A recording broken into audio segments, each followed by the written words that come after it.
The meeting will please come to order. Good evening, everyone. Today is Thursday, June the 4th. I am Trippy Congo, President of Wilmington City Council. And along with all of my colleagues here on council, we want to thank everyone who has joined us in chambers and also to everyone who is with us virtually. Just as an announcement, all of Councilwoman Willower's legislation is going to be held this evening by the sponsor. If anyone would like to sign up for public comment, you still have time. If you're in council chambers, you have until 6:45 to sign up, either in council chambers or virtually. There is a Google Form sign-up link in the chat for anyone who is virtual, and there is also a sign-up sheet just before the double doors if you want to sign up if you're in chambers. Also, we're going to ask everyone to please silence your phones, and we will begin with an opening prayer by Marielena Rivera.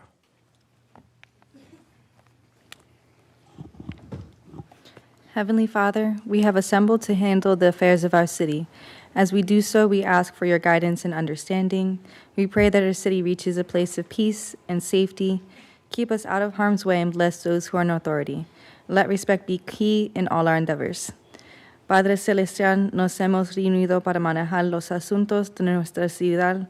Al hacerlo, le pedimos su orientación y comprensión. Oramos para que nuestra ciudad alcance un lugar de paz y seguridad, que nos mantenga fuera del peligro y bendecir a los que están en autoridad. Que el respeto sea clave en todos nuestros esfuerzos. Amén. Amen. And now we will recite the Pledge of Allegiance.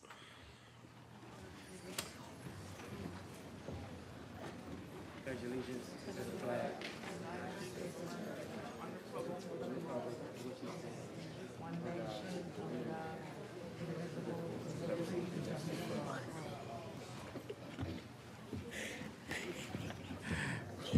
Thank you. No, you didn't.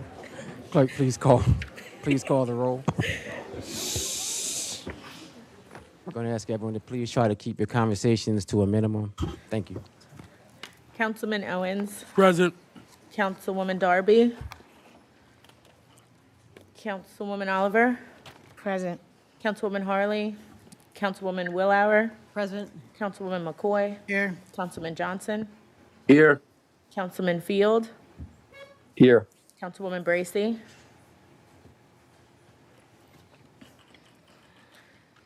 Councilwoman Cabrera. Councilman Hackett. Councilman Spadola. President Congo. Here. 7 present and 6 absent. We're going to have the reading of the minutes from our previous meeting. Can you recognize Bracy? She just popped on. Okay. I'd also like to recognize Councilwoman Bracy, who is with us virtually. Thank you.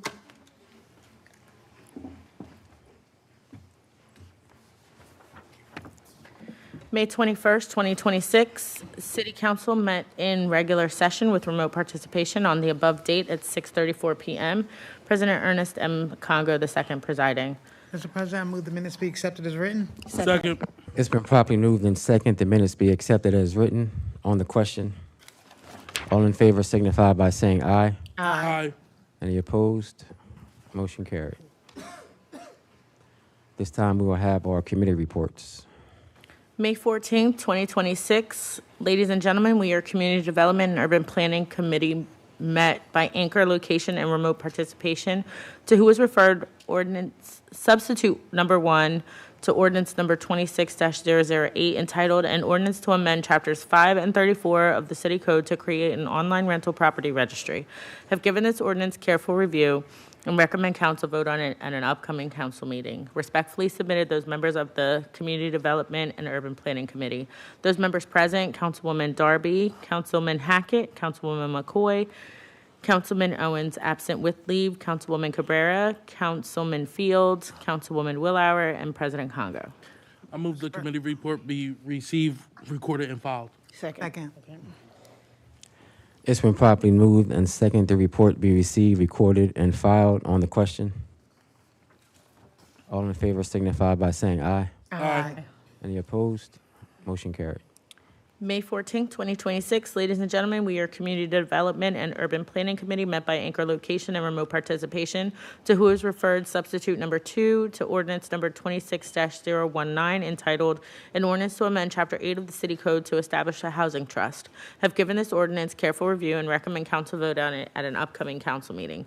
Respectfully submitted, those members of the Community Development and Urban Planning Committee. Those members present, Councilwoman Darby, Councilman Hackett, Councilwoman McCoy, Councilman Owens. Absent with leave, Councilwoman Cabrera, Councilman Field, Councilwoman Willauer, and President Congo. I move that the committee report be received, recorded, and filed. Second. It's been properly moved and second the report be received, recorded, and filed on the question. All in favor signify by saying aye. Aye. Any opposed? Motion carried. And now we will have our city treasurer's report. June 4th, 2026, total investments, $563,636,990.83. Total cash on hand, $20,417,330.96. Grand total, $584,054,321.79. Submitted, City Treasurer Dwayne Sims. Mr. President, I move to accept, I move that the treasury report be received, recorded, and filed. Second. Second. It's been properly moved and second the report be received, recorded, and filed on the question. All in favor signify by saying aye. Aye. Aye. Any opposed? Motion carried. I'll accept the motion to move to accept all non-legislative business. So motion. Second. Second. It's been properly moved and second to accept all non-legislative business on the question. All in favor signify by saying aye. Aye. Any opposed? Motion carried. Councilmember Oliver. Thank you, Mr. President. I would like to call up Delaware State University. And anybody that's here that is supporting Delaware State University.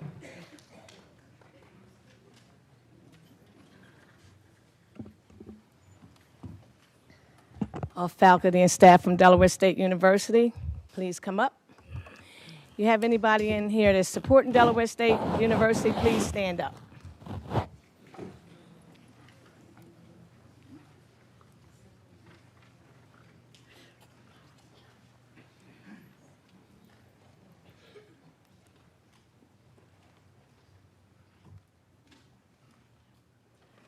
It's an honor to acknowledge Delaware State University 134th year anniversary, especially while we are celebrating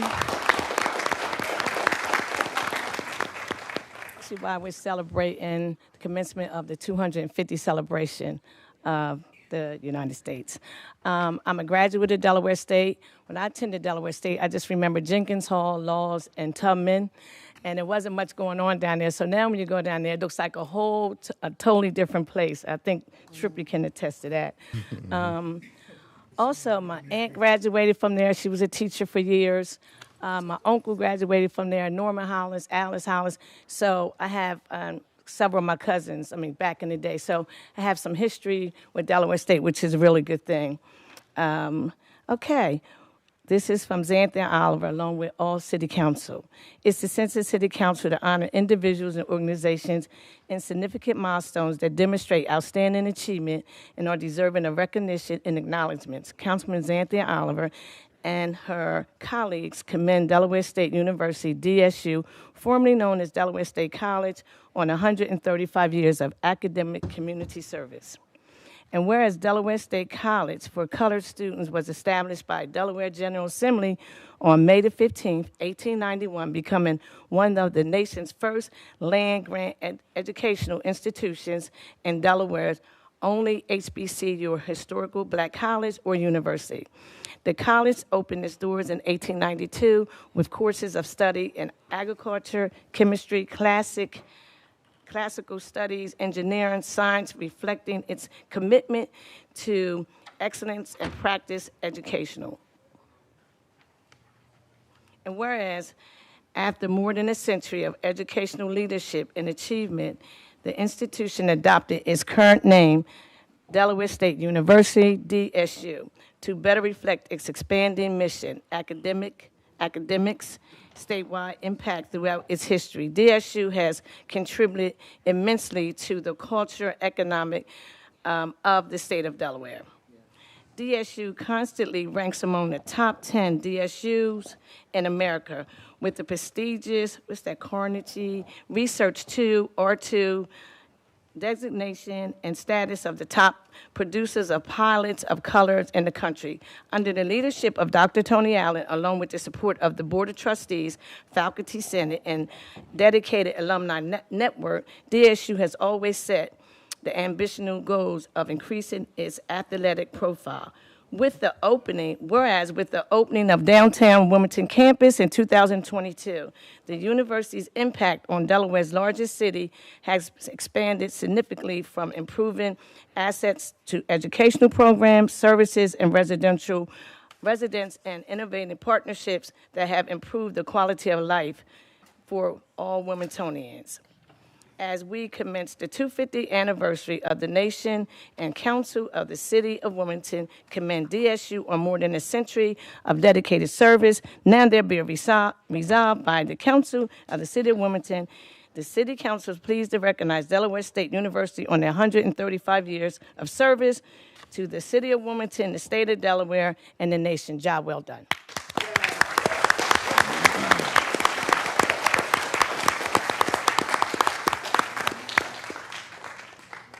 Councilwoman Oliver, and thank you to my dear friend and Council President Trippy Congo, and so many members of Wilmington City Council. First thing I want to say, it's glad to be home. I spent 20 years of my professional career here, right in the city of Wilmington, and my wife and I are proud to call ourselves Wilmingtonians by day and Doverites by night. The 135th anniversary of Delaware State University is special, not because of Tony Allen or Tara Allen, but because of the 50,000 alum that have come to Delaware State University in its 135 years. What I'm most excited about is we're just beginning. We are our fastest trajectory of growth in the history of Delaware State University right now. And it has a lot to do with the fact that we are paying attention to our students throughout Delaware and specifically in the city of Wilmington. Mr. President, if you would indulge me for just 1 second, I'd like all the young people to stand just for a moment. All the young people in the audience, would you stand? Young. Remain standing, remain standing. Standing. I want you all to remember this. The Inspire Scholarship. Yes.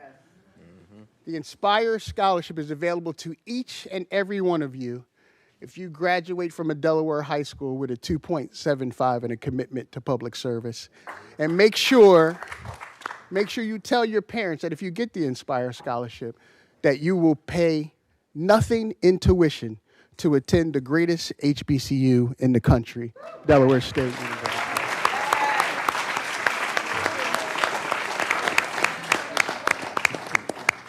So remember what I said, young people, inspire, and thank you.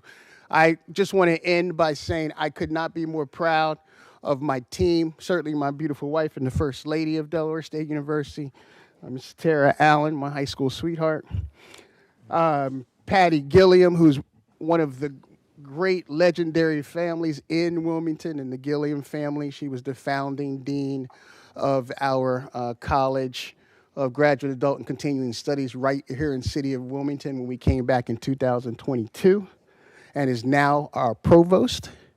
Kanisha Ringgold, who is our chief enterprise risk officer and is a Wilmingtonian herself. And I would bet that there are all kinds of alumni and parents in the audience here that believe in Delaware State University. Just know that your university is very much Wilmington. Our presence on the riverfront is just the beginning. We will be opening up in the community education building because of the investment the city of Wilmington made in us. Our vision is to be the most diverse, contemporary, unapologetic HBCU in the country, and with your help, that will help that will happen. God bless you.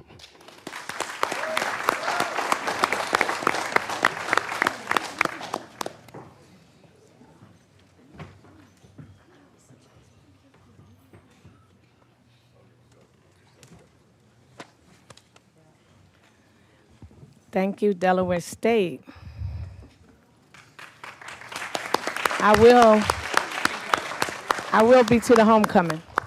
Next, we'd like to have the Raptors come up, along with Coach Paul and Charles. Like, oh, that trophy up here. Bring that trophy up here and sit it right up front. We like the whole team to come up and line up.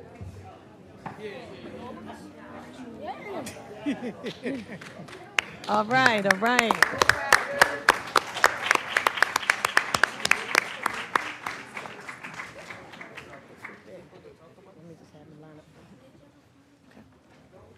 Like the team just to line up front, so you don't have to redo it.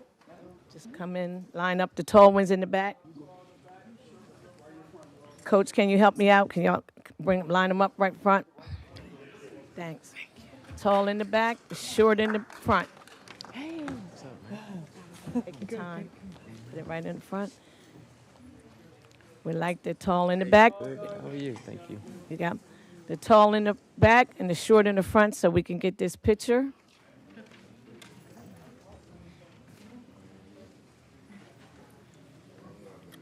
These guys have won 2 AAUs, Amateur Athletic Unions,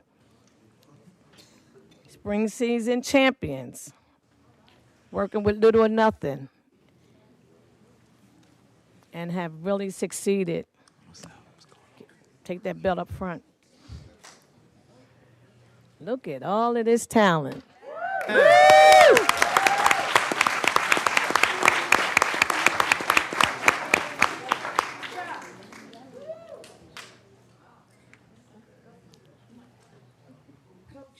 Okay, we got another Jim Hine up here with us. You're sitting there, can you get everybody? Yeah. I want to get up there. Coaches, can you get, hold on. There we go. All right. Let us know if you can get a good picture. This is really good stuff to see our kids. There's a lot of kids doing positive stuff. How about that?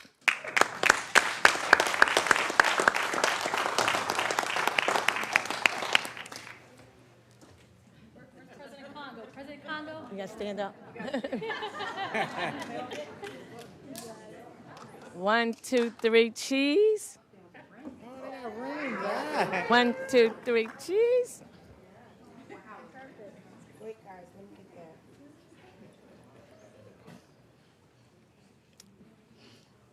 Okay, you young men can stay right there. I just need the coaches up here. You young men can stay right there.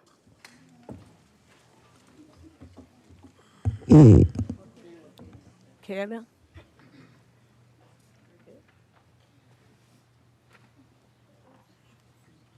Okay, Councilman Xanthia Oliver. I'd like to thank Charles and Paul and all the other coaches and the parents here. I've seen y'all working hard throughout the community. We've been trying to get this fund for maybe about 6 months now, but it's never too late.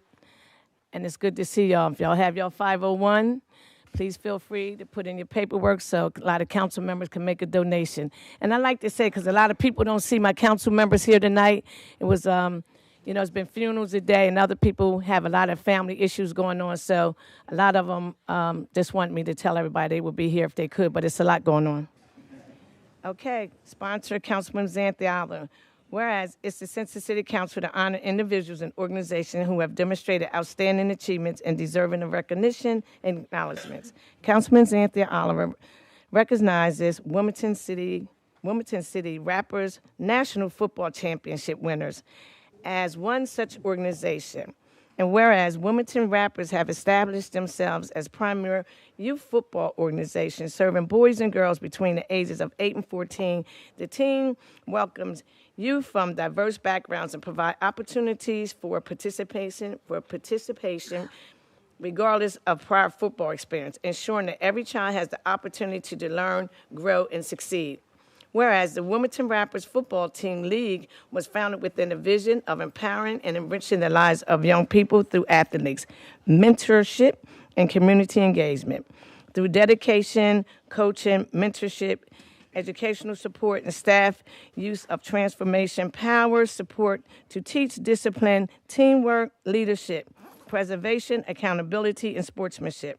Whereas during the first 5 years of the organization, the Wilmington Raptors have achieved remarkable success on the field, winning 2 AAU amateur athlete unions, spring season championship, 7 AAU fall season championships, and 1 national championship, bringing the pride of recognition to the city of Wilmington. Now there be resolved by the City Council and the City of Wilmington that the council is pleased to recognize the Wilmington City Raptors for their National Football Championship victory and wishes them continuous success on and off the field. Job well done.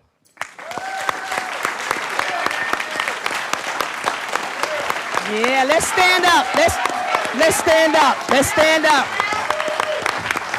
Okay. One thing I like to say, you can tell these guys are disciplined. They haven't been talking. They're not making much noise. You know what? You guys are going very far in life. I can tell you that now.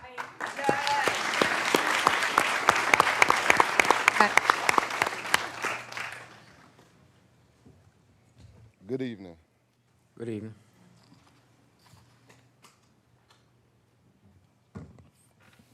Good evening. My name is Coach P. First, I want to give honor of God because without him, none of this would be possible. We stand here tonight not just as champions, but as a family, a nonprofit driven by dedicated coaches, parents, young athletes striving to be national champions again. To keep giving these kids a chance to win on the field and in life, we need your help. Right now, our program is facing real challenges.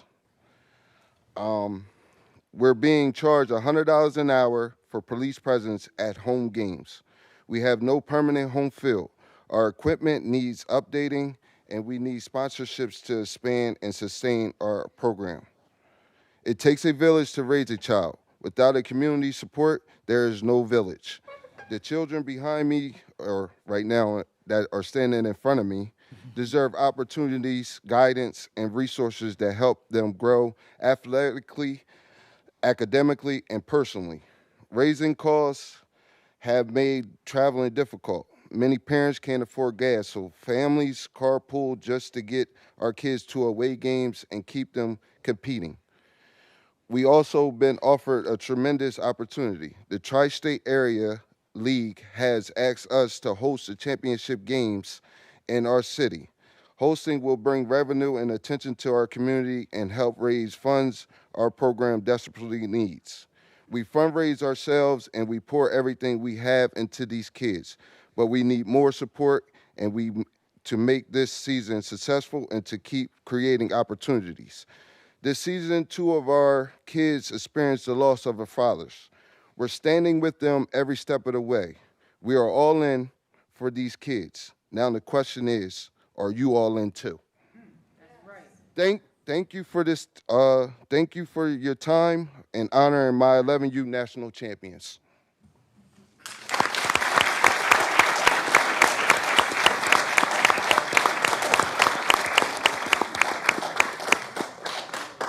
I will be speaking on behalf of Ms. Carolyn Peak. Good evening, City Council President and council members. My name is Carolyn Peak, and I am new to the team Wilmington City Raptors. Since joining, I have witnessed firsthand the compassion, the dedication, and guidance that coaches provide to the young people they serve. This team recently won a national championship in Florida this past December, an achievement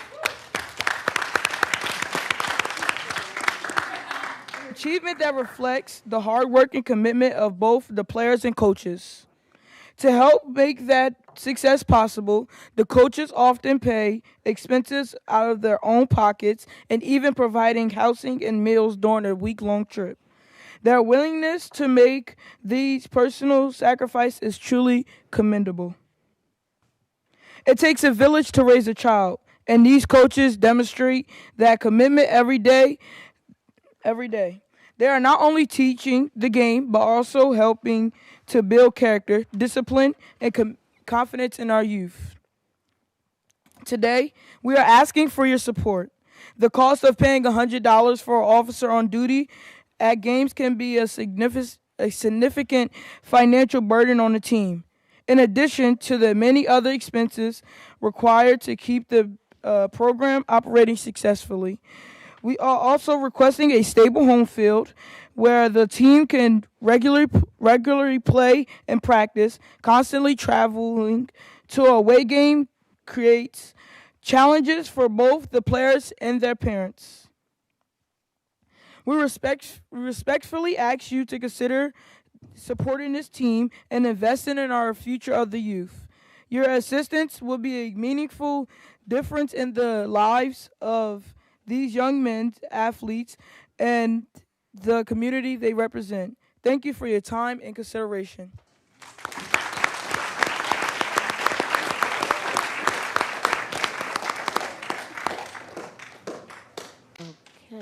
Okay. With that being said, Kobe. Thank you. I just want to say congratulations to the champions up here. I see y'all got nice rings on as well. But as someone who won a high school championship here in Delaware, I know how hard it is to get over the finish line, but also to the coaches for showing up and being dedicated to the team, to coaching them. And I also want to give a special shout out to all the defensive players there. I was a nose guard, so let's go to D-line. But keep up the amazing work. Good luck next year, and I know council will be able to help a little.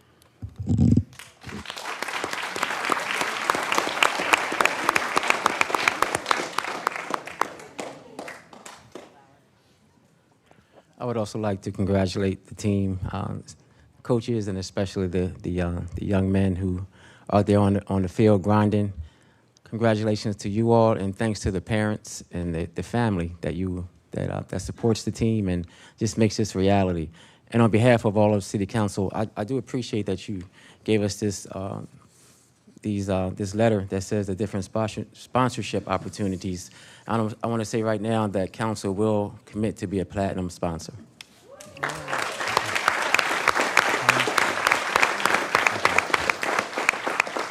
Council Member Willauer. Yes, I just wanted to say congratulations on the victory, and also congratulate you on all the hard work that it took to get there. So thank you to the coaches and the parents, and I just want to say to all the young athletes, you know, that work pays off. That's all, Mr. President. Thank you, Councilmember McCoy. I didn't even have my hand up, but you know what? I just want to congratulate these gentlemen. I do understand about community football and all that it takes in order to keep everybody galvanized and cemented together. You guys did a great job. Y'all won a championship. I like my team. Our team didn't win the championship, so y'all doing way better than we were. But I just want to say congratulations, and whatever council can do for you guys, we want to make certain we can. Okay, let's go in the hallway and take our picture. And DSU, you still here? We go in the hallway and take our picture. Thank you so much.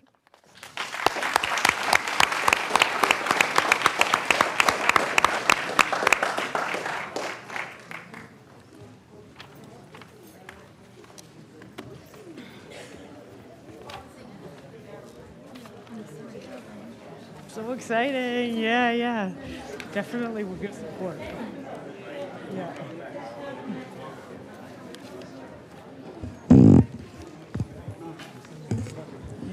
Councilmember McCoy. Congratulations. Definitely with good support. And I want to work with you on that. I want to work with you on that $100 policy. I want to work on that. So I'm going to follow up.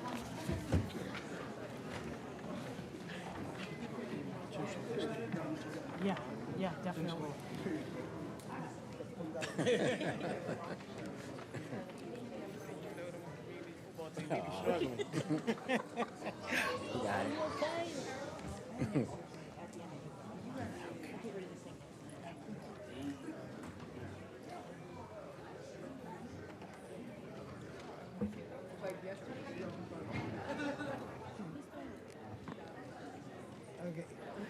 All right, I see we are trying to let everyone disperse, but I would like to invite Senior Corporal Levette Williams to the podium.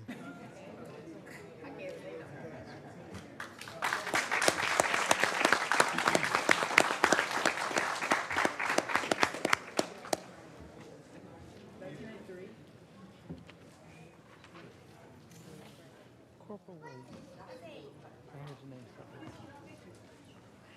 Okay, Corporal Williams, this is actually a resolution from our President Congo I want to present to you.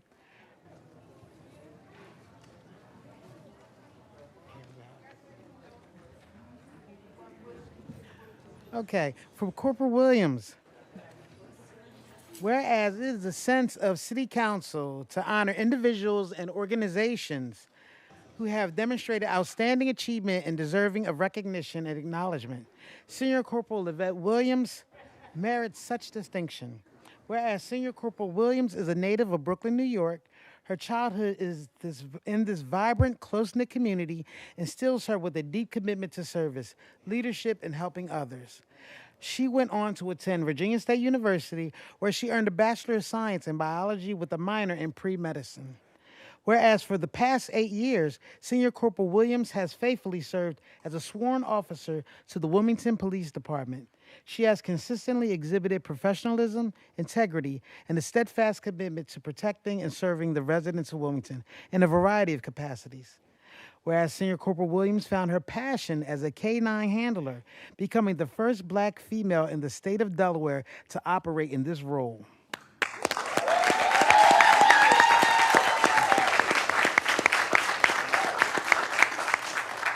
She quickly established a strong bond with Tyson, her K-9 partner, and committed herself to mastering the responsibility of her new assignment. Whereas, in addition to her duties as a K-9 handler, Senior Corporal Williams is a member of the Unmanned Aerial Vehicle, which is a UAV drone team, and the Honor Guard, with specialized training in crisis intervention as well as critical incident and stress management. She supports both her colleagues and the community as a member of the wellness team. Senior Corporal Williams believes in being the change she wishes to see in the world, and she strives to inspire our city's youth through mentorship and encouragement.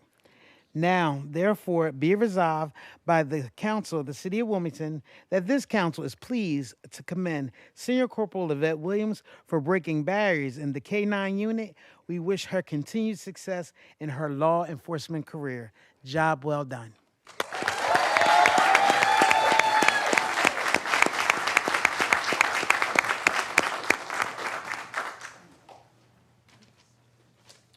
Good evening, everyone.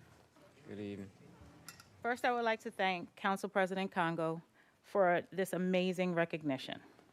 I also want to thank Chief Campos and Sergeant Conine for selecting me to be a member of the best unit in the department. I would like to thank my mother for being here to witness a great milestone in my life. Thank you for your unconditional love and support always. I would also like to thank everyone who took the time to be here to support me today. I am truly humbled by the overwhelming support. Thank you.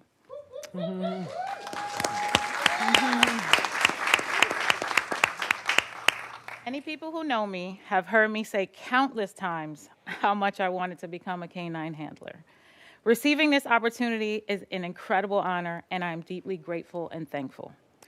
One thing I have always emphasized before, during, and after the academy, and even today, is my desire to make a big difference in a small city. And being from Brooklyn, there's nothing small about that. I want to be an example that with determination, hard work, and perseverance, you can accomplish anything you set your mind to. I especially want to show young people, and particularly young women who look like me, that no matter the obstacles you face, you are worthy, capable, and able to achieve anything you strive for. Thank you again for this recognition. I will forever be humbled, grateful, and honored. Thank you.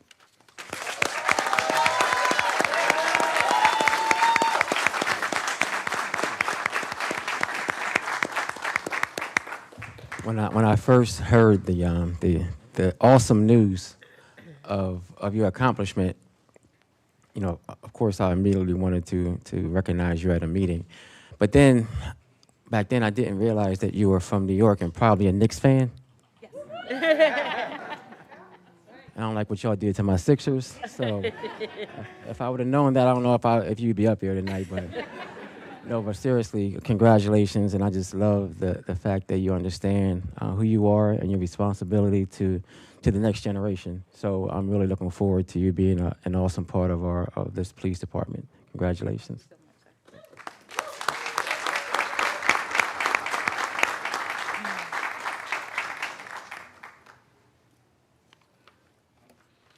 Okay. This actually is not on the agenda, but we cannot forget National Violence Awareness Month and End Community Violence Now. Those members of that program, if you wouldn't mind coming up to the podium. I know this is, I'm sorry. Oh, I'm sorry. Mom's Demand Action. Yeah, like, a little different on the envelope. My apologies, ladies.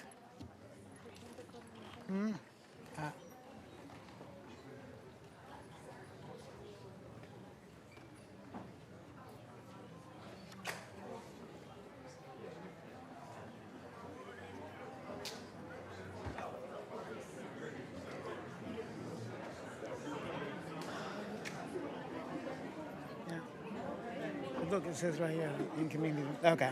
All right. Thank you.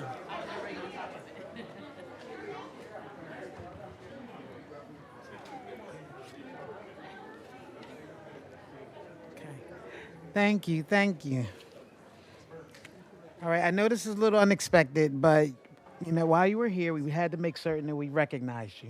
All right. This is actually from All Council. And it is to Moms Demand Action. For those who didn't get a chance to put on orange, we're wearing our orange ribbons.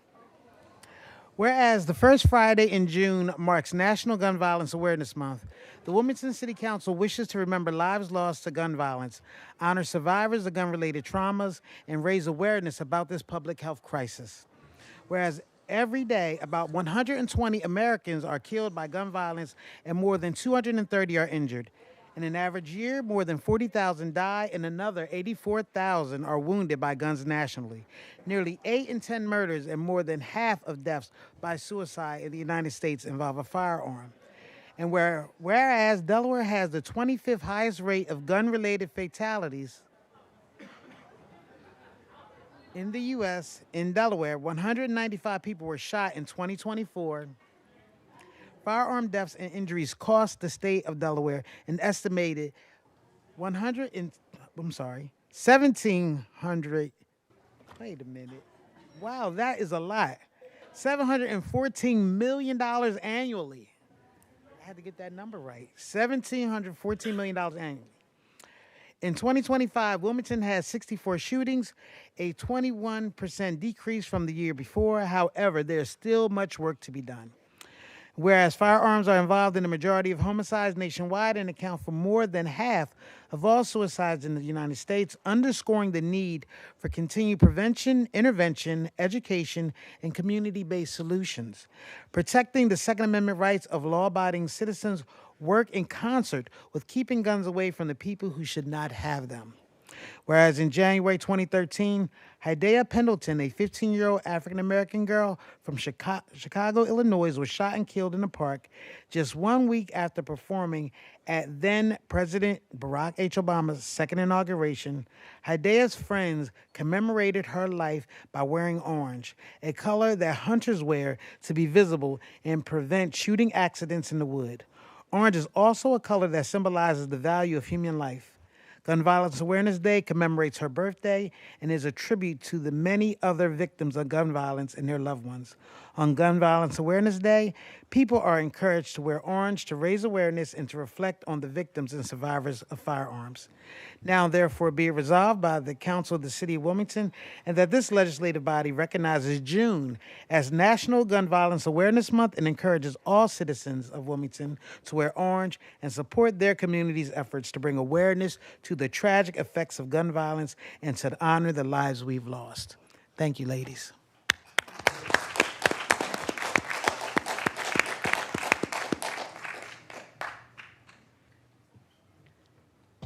Hi there. Good evening, everyone. My name is Ann McWalter, and I'm the state lead for Moms Demand Action.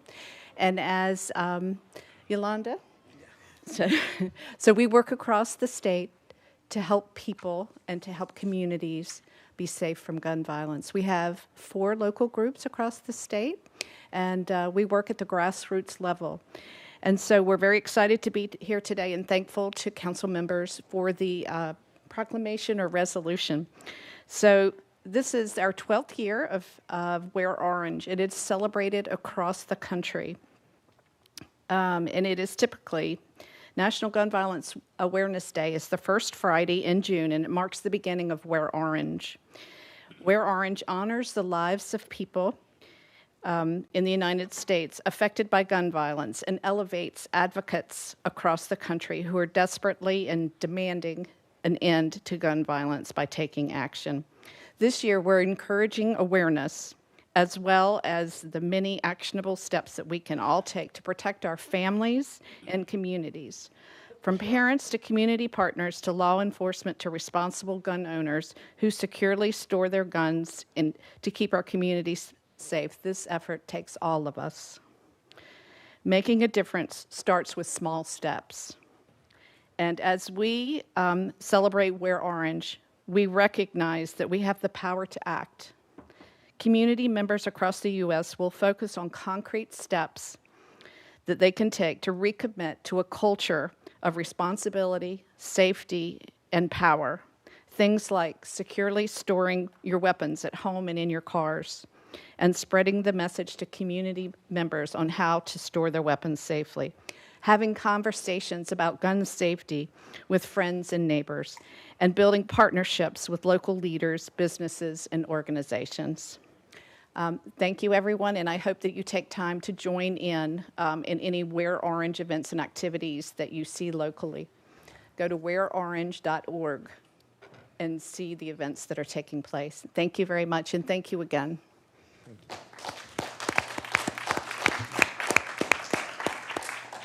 Councilmember Oliver. Thank you, Mr. President. Excuse me, I'd just like to congratulate y'all. Excuse me.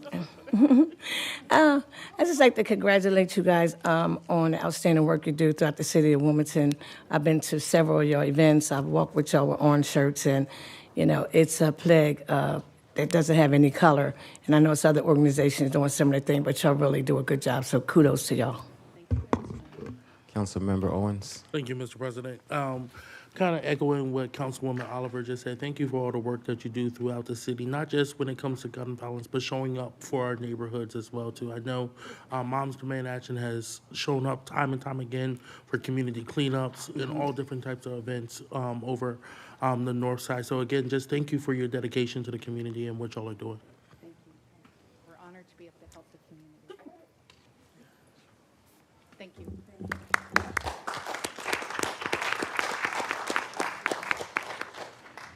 That resolution of recognition will be added to the agenda results. Councilmember Owens.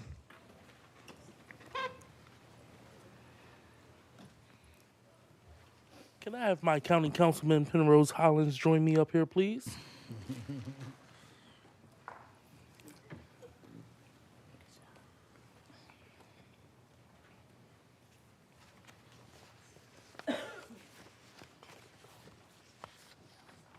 And can his family join him as well, too?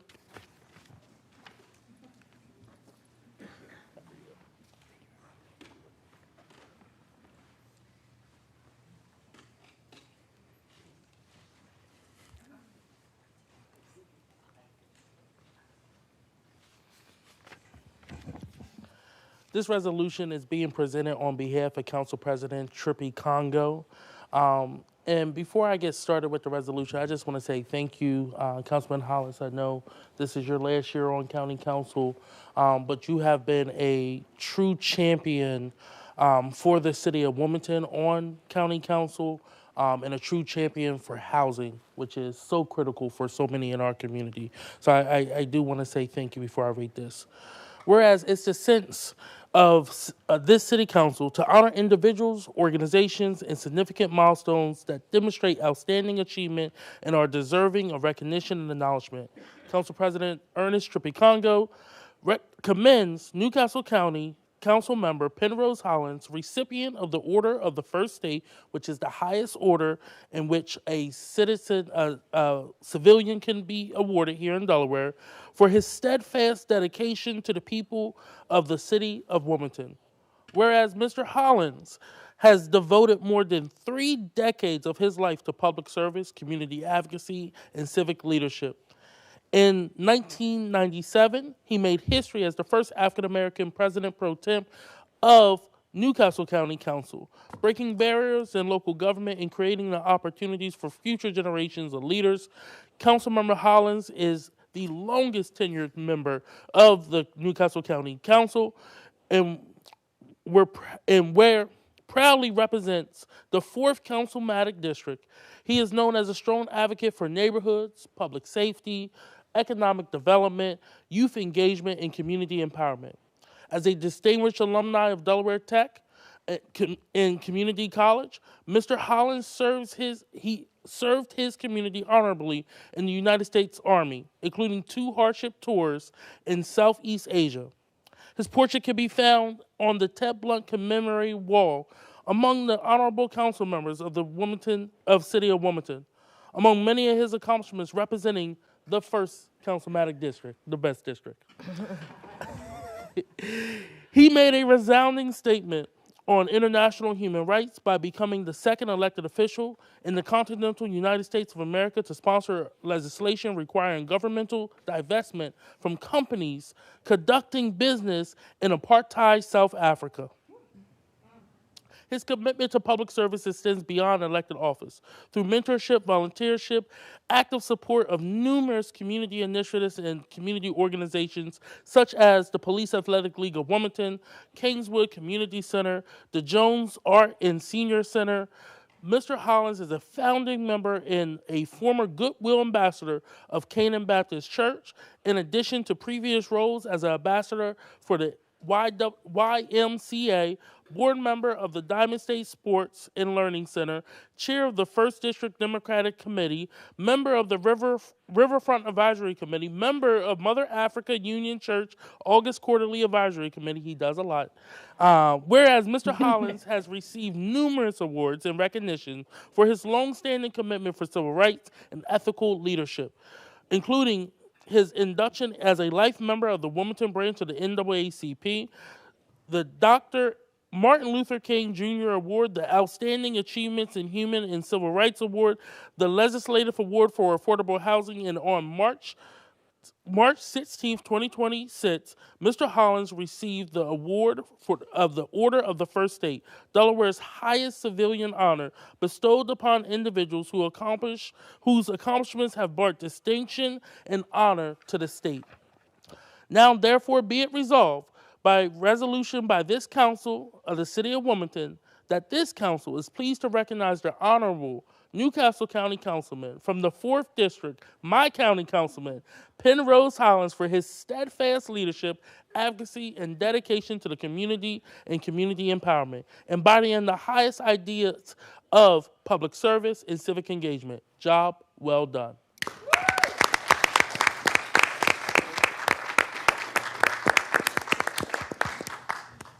Thank you very much. Come a long way since I was there. But good evening, everyone. President Congo, members of council, it is a point of personal privilege for me to join all of you here this evening. I want to express my heartfelt condolences to the loss of our former mayor, Mike Przicki, and I continue to mourn with the citizens of Wilmington.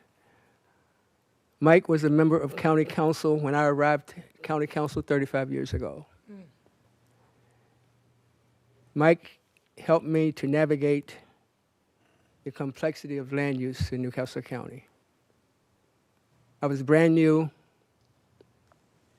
I was the first black member of the county council. It was somewhat a novelty in that respect, but the fact of the matter is, I could not have done it without the colleagues that I had working with me. And Mike was one of those colleagues. Later on, I joined Mike as a member of the Hope Commission. And during the next council member, I will introduce an ordinance.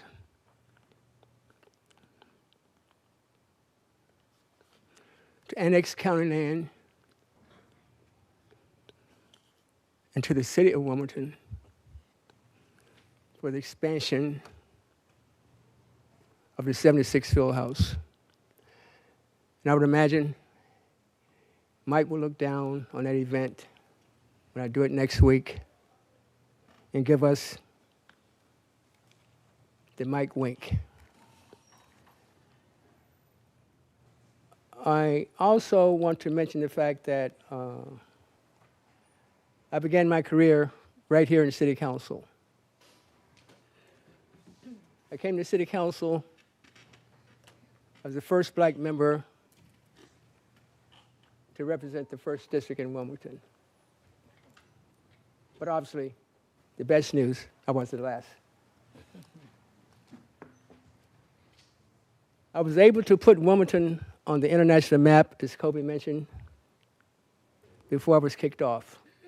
I served 1 term, but I enjoyed my term. It prepared me for the next step. As Kobe mentioned, I introduced legislation here in this council to divest from South Africa. There's an international protest against apartheid in South Africa. Wilmington, Delaware became, and still is, the 2nd political jurisdiction in the continental United States of America to divest from South Africa. At the time, I was working for DuPont. DuPont had investment in South Africa. They didn't fire me. I kept the job. But it was good for me to do it because it expanded me beyond the city of Wilmington. They started calling me the international council member. They kicked me out. Some of my friends at DuPont said I needed more space. Why don't you try county council? I tried county council. I got to county council, and I'm still there. I'm retiring, as Kobe said, at the end of the year. I also want to recognize the people that's with me here tonight. I have my daughter, of course, Joy, and my son-in-law, Isaac. I'm also joined by my partner in crime, Carrie Casey, who's the general manager of Community Services, stand up, Carrie, for Newcastle County. Carrie and I have worked steadfastly together, with me being the chair of Community Services, which means that housing is one of our primary responsibilities in the county. Also libraries, summer youth programs, senior programs, libraries, all of that's Community Services.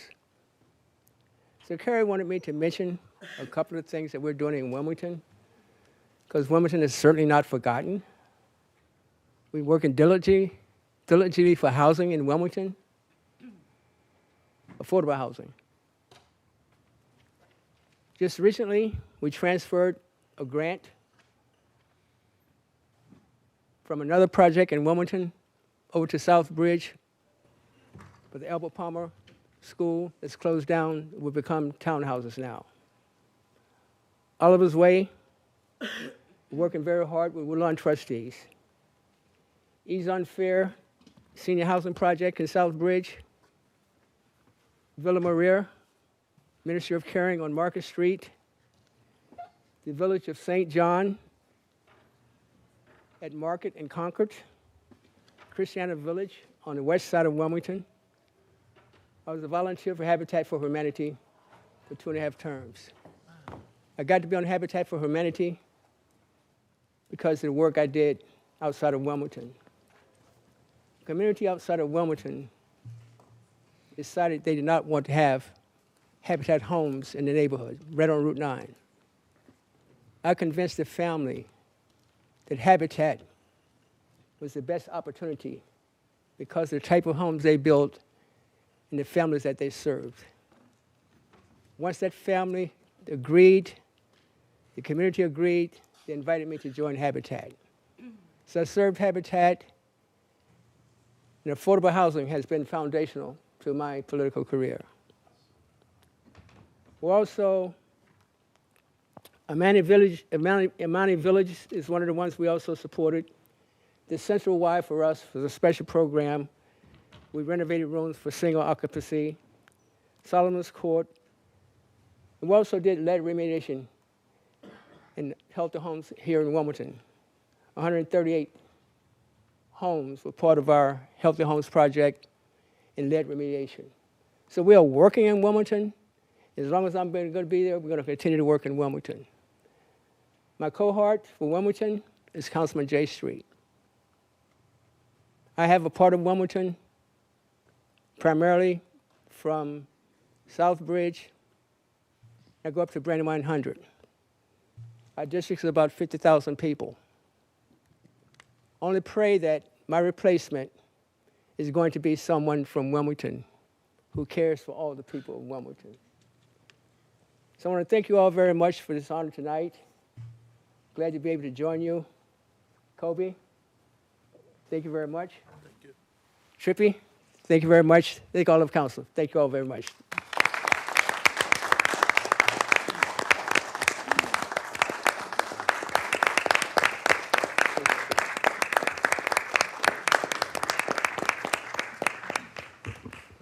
Councilmember Oliver. Thank you, Mr. President. This is a bittersweet moment for me, from you helping me through the years, and I just like to say congratulations. Thank you very much. Appreciate it. Councilmember Willauer. Yeah, Mr. Hollins, I just want to say congratulations. Thank you for your long service. And also thank you for sharing your knowledge and understanding over many years. And I have learned so much about housing working with you.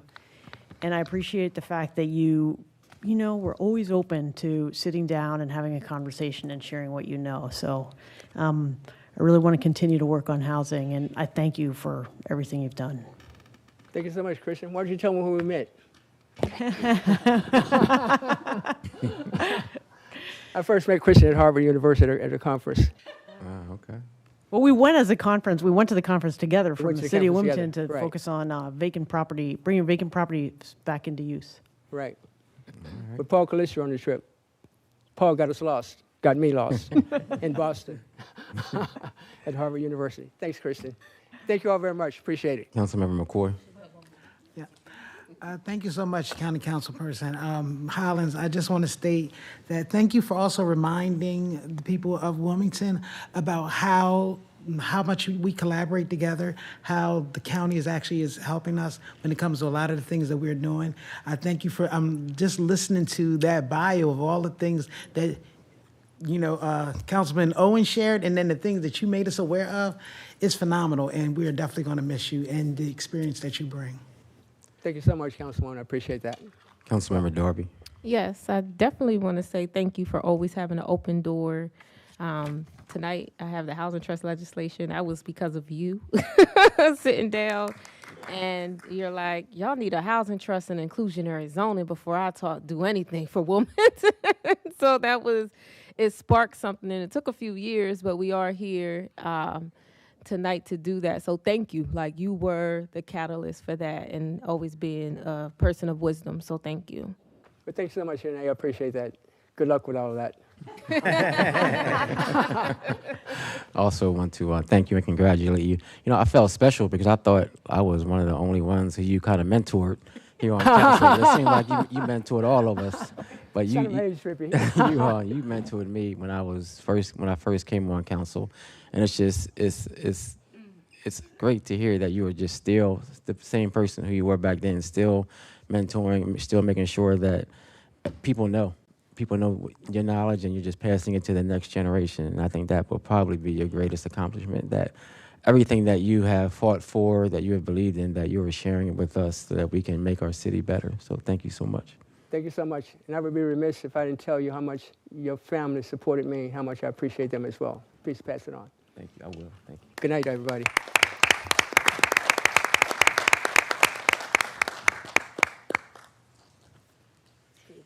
And in the way of other resolutions of recognition coming from Council Member Willauer, she would like to recognize the Mother African Union Church. Coming from Council Member Oliver, she would like to recognize Shaleem from the transition from City Council Fellowship. Coming from all of Council, we would like to recognize the National Caribbean American Heritage Month and recognize the National Gun Violence Awareness Month 2026. And from Councilmember Bracy, she would like to recognize Africa Day 2026.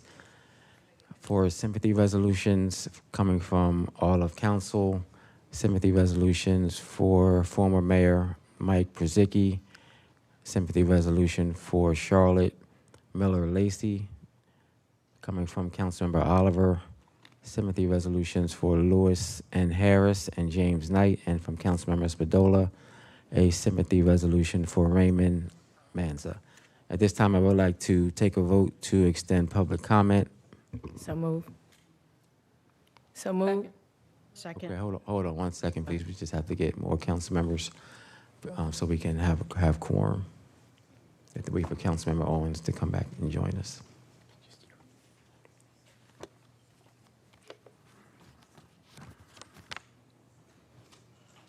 Nathan is on 1, 2, 3, 4, 5. 2, 3, 4, 5. Nathan is on there. All right, thank you for your patience. We just have to wait a few minutes until Councilmember Owens or McCoy comes back in council chambers.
All right, thank you.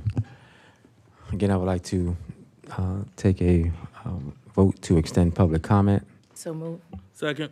All in favor signify by saying aye. Aye. Aye. Any opposed? Motion carried. Thank you.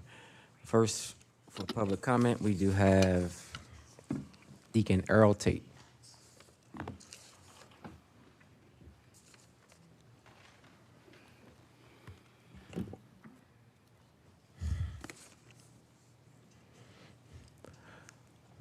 Just want to remind everyone who has signed up for public comment, those of you who are in chambers and with us virtually, that you do have a 3-minute time frame.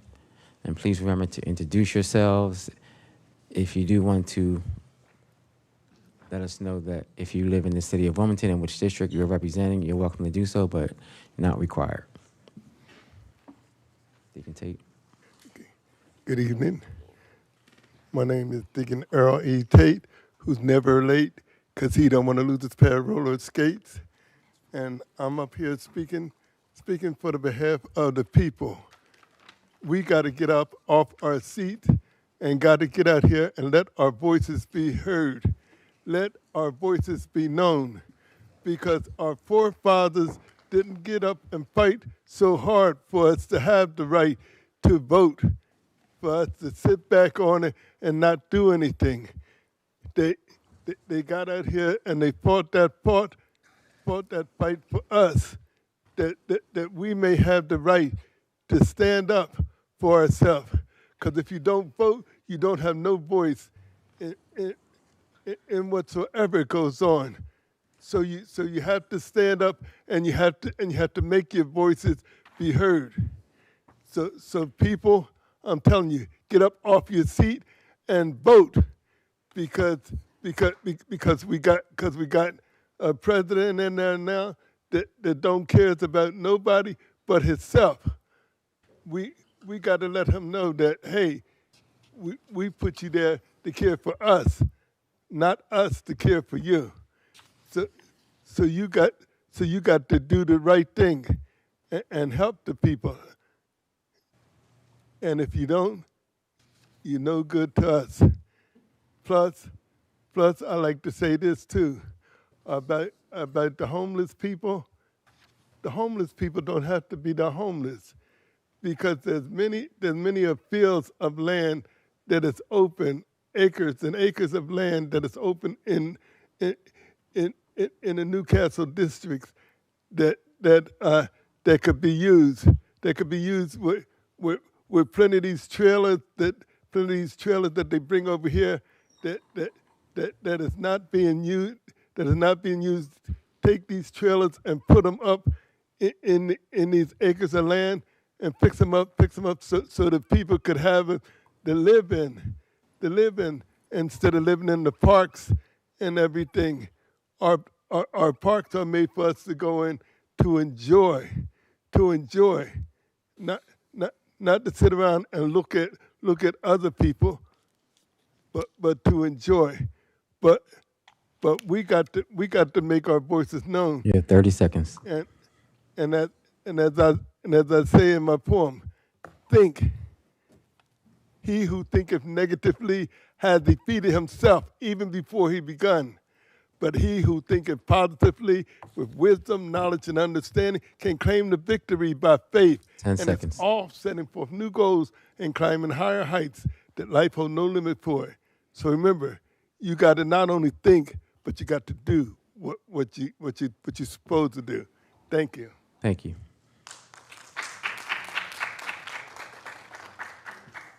Next, virtually, we have Jacqueline. Last name begins with a B. B-R-Y-K, W-I-T-N. Jacqueline, maybe Brick. No, okay. Kim, online Kim Vallejo. Okay. I'm here, sir. Yes, thank you for joining us. Please introduce yourself. Greetings to all council, Mr. President, all honorees. My name is Kim Vallejo. I am a former resident of Wilmington, and my family still lives here. I come up often to see them, and I've also admired their participation in helping the homeless citizens of the city in the Christina Park. I am appealing to council's better angels, and I am appealing that they stop this sweep and this eviction coming up on June 15th. If these people cannot sleep outside or sleep in the park, then where are they going to go? We have to look at these people as what they are. They are not furniture to be moved once it becomes out of style or old or broken.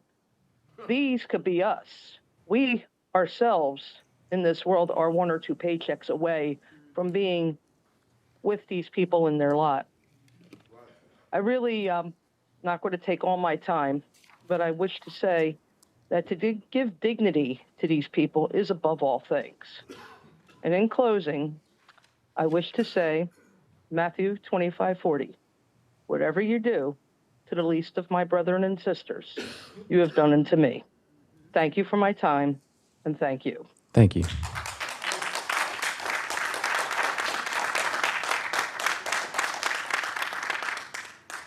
Next, we have Joe Connor.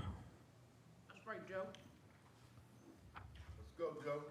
After Mr. Connor, it is going to be Philly Simmons.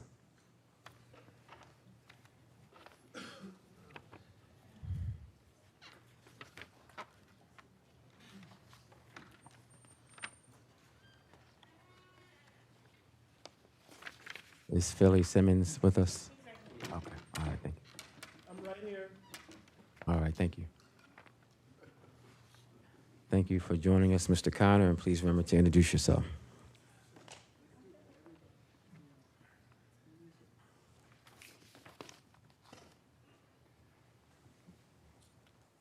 Good evening, everybody. I'm Joe Connor. I'm fortunate enough to live in the 8th Councilmanic District. I apologize in advance. I haven't been feeling well, and my voice is kind of shot. And about half of you on council had the opportunity to hear what I'm about to say last night at the committee meeting, and nothing's really changed. So, I'm just going to say what I got to say, which is, I don't know what to say. There's a choice to be made. There's a deadline coming up, an artificial deadline that somehow magically folks that have nowhere to go are going to have somewhere to go. And this the whole thing is just going to go away. And that's not how we deal with the unhoused. We have to work with the unhoused daily, all the time, not on a certain date, and certainly not in the ping pong way that this has been dealt with in the last couple of months. Tents, no tents, here, there. There's no continuity to it. There's no logic to it. And it's coming to a place where our brothers and sisters are going to get hurt.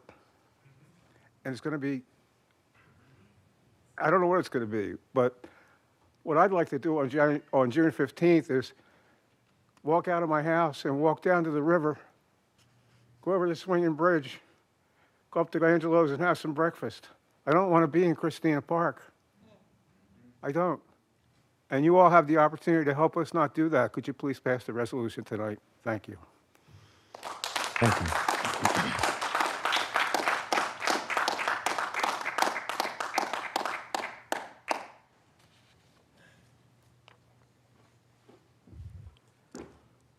Philly Simmons. Then next virtually is going to be Connor Brophy. Oh, I'm in Chambers. Okay. All right. Thank you.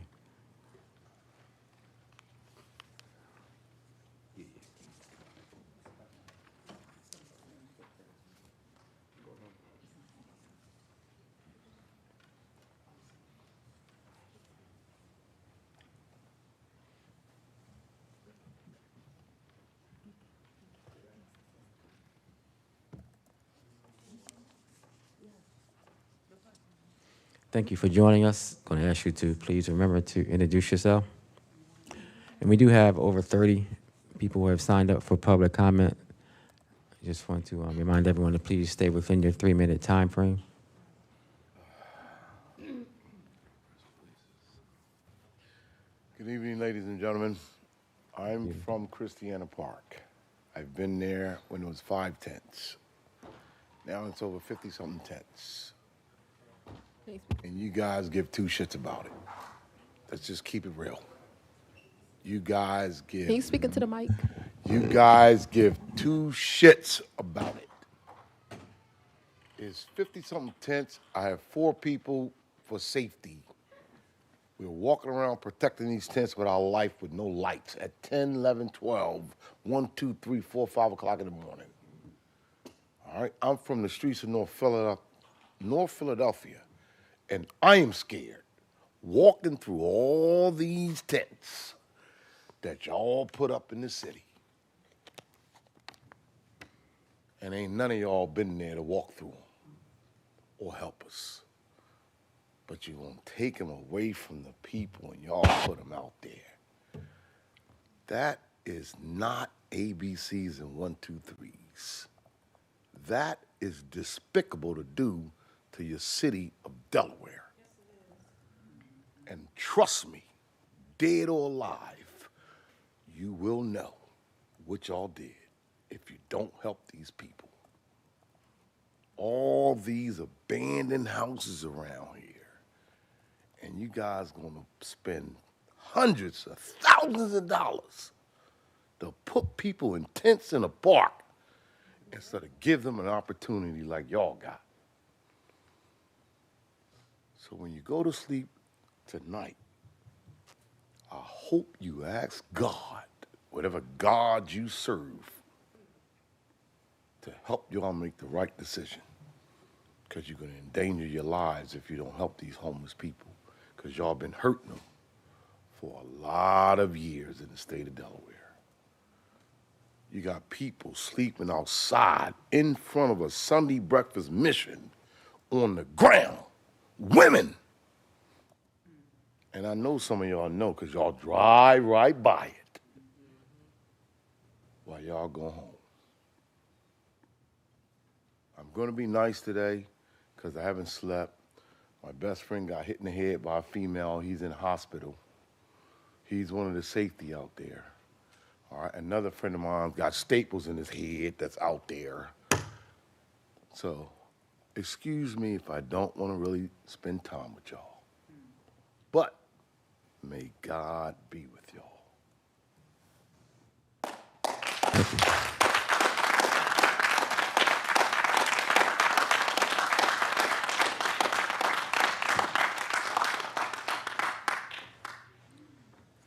Carmina Taylor, excuse me, 1 second, Mr. Brophy. Carmina Taylor, I want you to come up next, and then Mr. Brophy.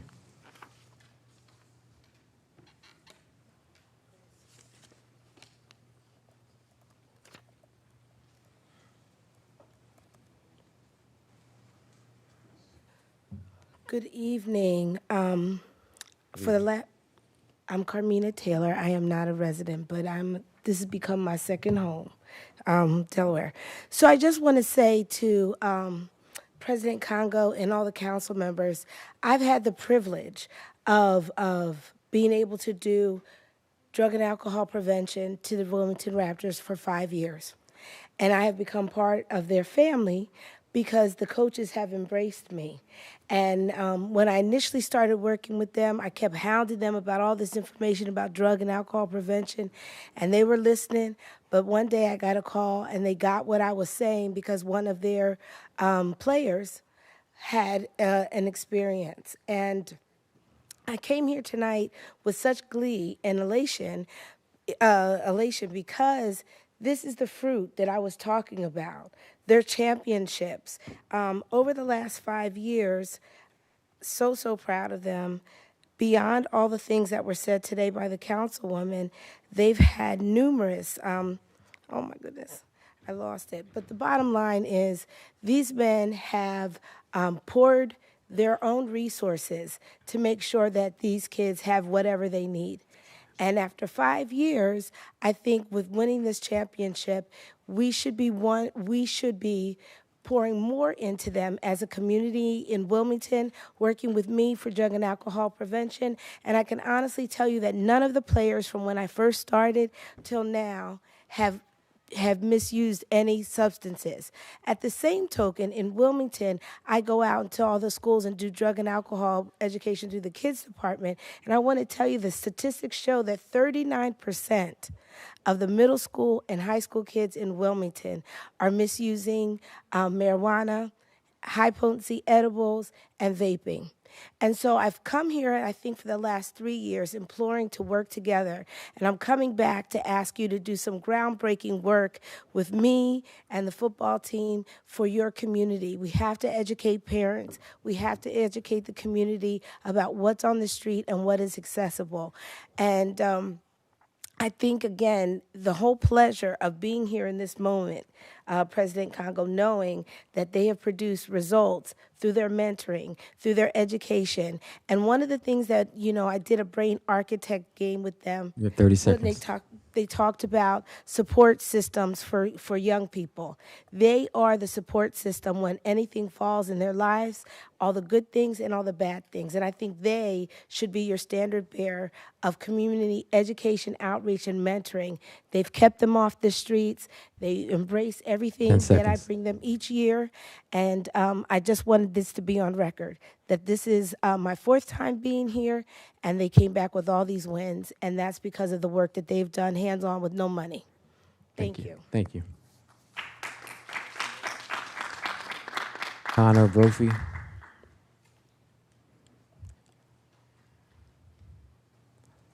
And then WITN, our next virtual speaker would be Amber Patty. Thank you for joining us, and please remember to introduce yourself. Hi, everybody. I'm Connor Brophy. I live 10 minutes away from Christina Park. I'll tell you how close I am and how much time I spend here. First off, I'll say you'll have to forgive me. I know I'm looking and feeling pretty disheveled because I've spent the last 24 hours helping park residents try to do things the right way. And over the last 4 hours, just watching someone's heart break as they had to choose a roof over their head tonight rather than being able to keep their pet.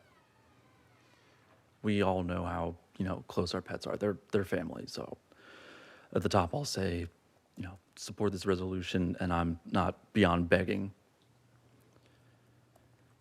We've seen this city fail every person in that park since its inception and long before that.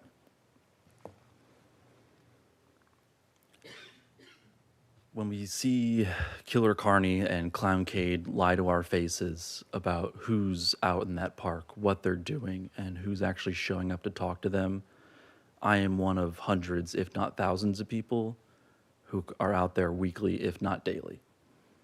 And to point the finger at all of your city who are helping the most underserved population and to demonize them and say they're others, say they're outside agitators, where we heard that before, to sit here and pretend like they didn't just have more than half the city council vote with their purse rather than their heart at the last meeting. There's no public benefit to voting against this resolution to stop the eviction on June 15th. It's going to create a public health hazard. It's going to scatter people across the city. You're going to pretend like your resources will be more effective, or they're not going to cost the city twice as much when everyone is scattered and being chased by police every day and every night. So they're, again, taking more money out of your pockets to tell you that they're doing good. And it really is just cruelty for cruelty's sake. So when you look at the Carney administration, you look at Claire DeMatteis, who sabotaged the homelessness task force by putting every person who's creating the problem in this city in one place and inviting a handful of people who are actually trying to do a goddamn thing, what were we expecting to get? It was just squabbling and half measures. I really hope you all decide to vote with your heart, because we're keeping track of people who vote no. Like we said, voting no just hurts the city more, it hurts its people, and it's cruelty for cruelty's sake. Thanks. Thank you.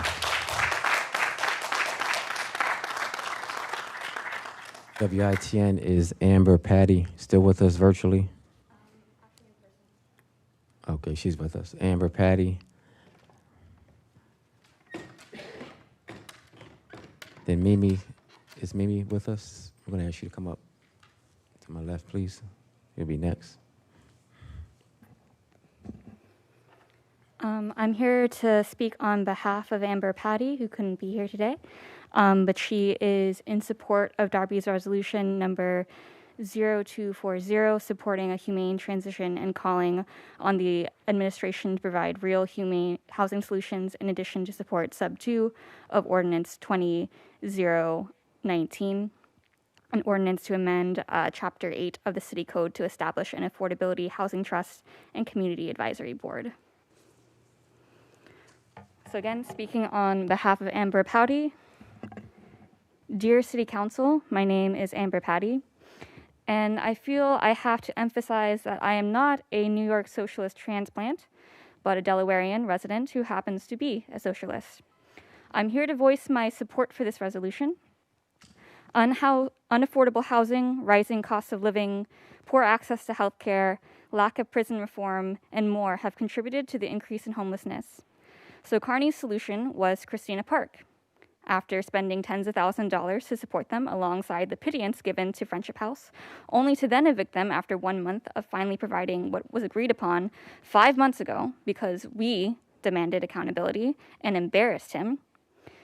This is a temper tantrum, and we don't give in when someone has their tantrum. That will simply condone their behavior and give them permission to decide things on a petty whim.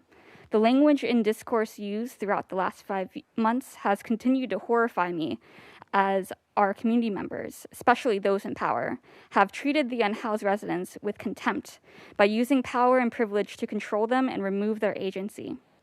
I have heard the many assumptions they chose to quote-unquote camp, and they are all addicts and that they choose to not work, that they have mental health issues, that they are unwilling to change, etc., etc.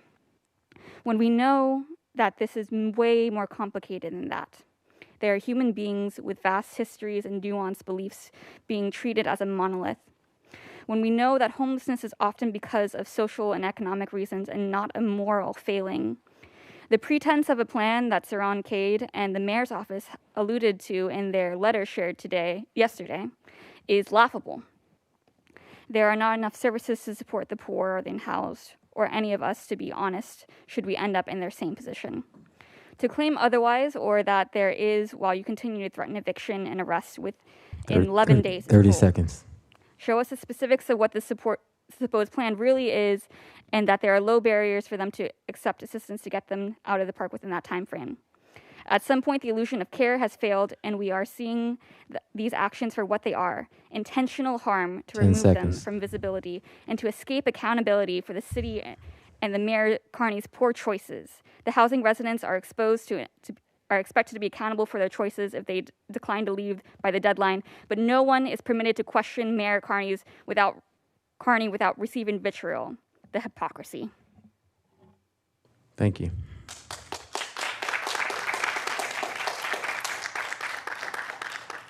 Mimi, thank you for joining us. Next, virtually, WI-10 is going to be Caritas Kirby. Hi, I'm Mimi, District 1. I borrowed a friend's glasses because I forgot mine, but I still can't see, so I'm not going to read what I prepared. And you all know what I'm going to say anyway. Resolution 0240 will stop these cruel evictions. It's a necessity. These people have nowhere to go. I don't care what the mayor's office says or, what letters they bring in the middle of a committee meeting. Those numbers are not accurate. There's people being dropped off. We're seeing new faces there all the time. I spoke to some of the outreach people, and they even said there's not enough beds for them. So I don't know where these numbers are coming from. All we're asking for is some proof and accountability. If these numbers are true, you should be able to show your work. And also, just like Amber, I am not an implant from New York. This is my Delaware driver's license, my big fat walrus potato head right here, Delaware 19802. Okay? I don't know where they're getting this from. Socialists, yes, thank you for noticing. From New York, no. Now, I want to address the people watching at home or who are going to watch this at home. A lot of you are for rent stabilization and things that would help protect housing. A lot of us are one paycheck away from losing where we live. And that is great. Keep supporting that. But remember, if Kearney won't support that and he won't support the homeless, take a look at your partner, your child. Where are you guys going to live if you lose your home and the park is gone or anywhere to go is gone or there is not enough beds? Talk to your mayor. Ask him why he's doing this, why he's being so cruel. Why? There's absolutely no reason for it. It's aesthetics. He doesn't like the way it looks. Poor people are an eyesore to him. He made all these promises on his progress page. Oh, they've received tents already. No, they didn't get their tents till April. Oh, bathrooms and showers. No, we had to bother him for those bathrooms. And then he finally gives them tents on crappy waterlogged pallets with nails sticking out of them. And clutches his fake pearls with his fake disgust and fake shock that we have a problem with it. So once again, where are you going to go if this happens to you? Because Carney does not care about you. He only cares about himself. Thank you. Thank you.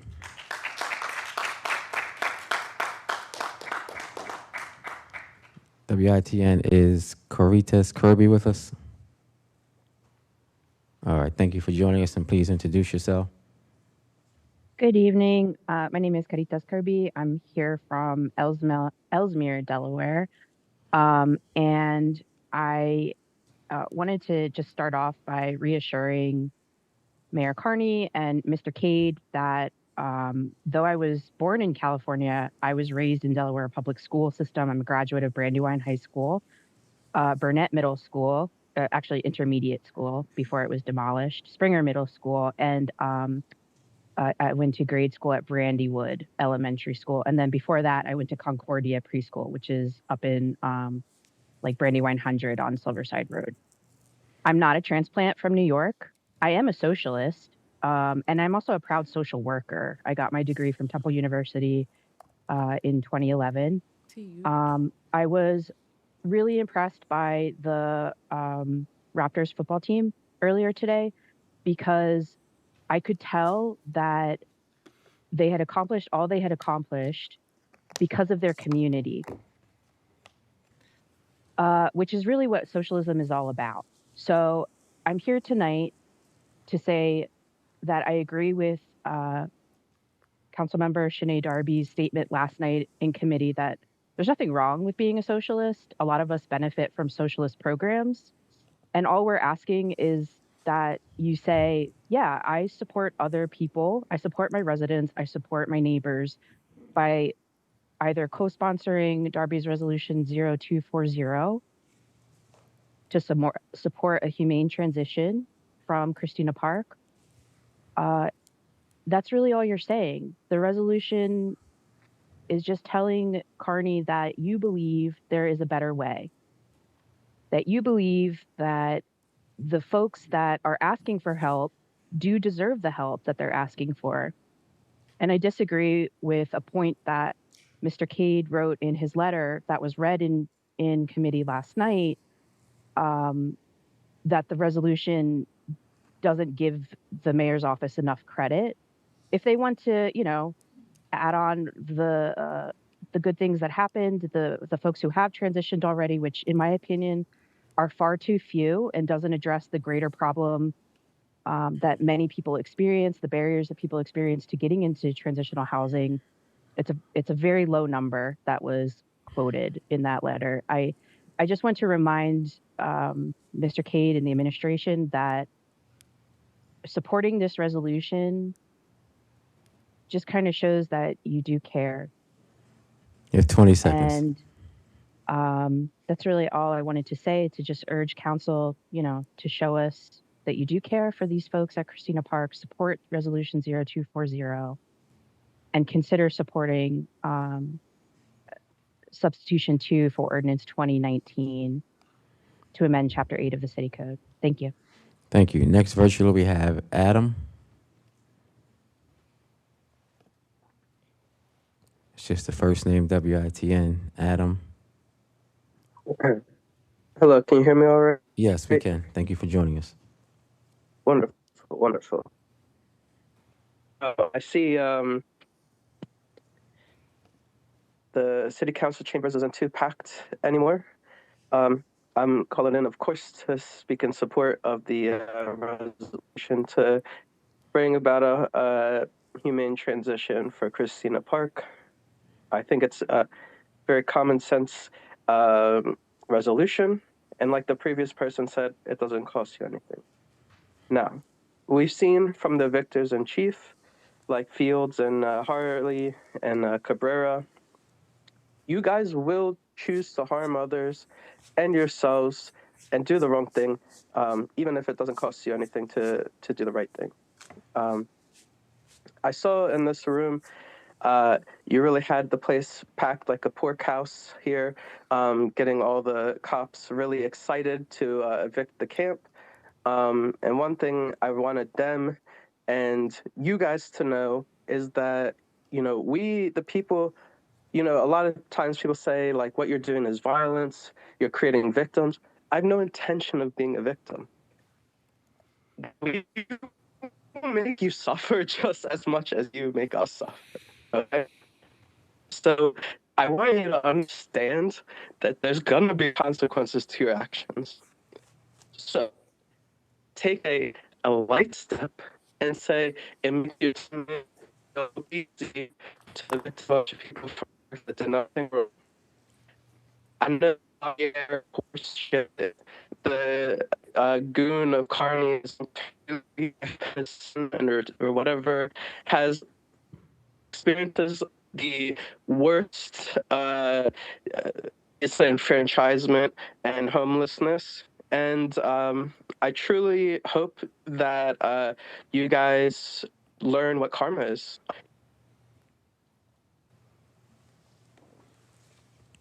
Okay, thank you. Next in council chambers is, I think the first name is Say. S-A-Y.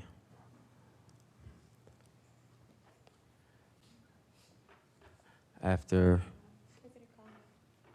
I'm sorry, would you please check if there's another bill in the people that are going to speak? Because if not, I would like to yield my spot to this young man. I can't hear you, I'm sorry. Is there another person named Philly in the roll of people? Simmons. Oh, Simmons. He already spoke. No. Another one? This young man wanted to speak, and I want him to have a turn. No. They're going to hear from me again. All right, thank you. Thank you for joining us, and please remember to introduce yourself.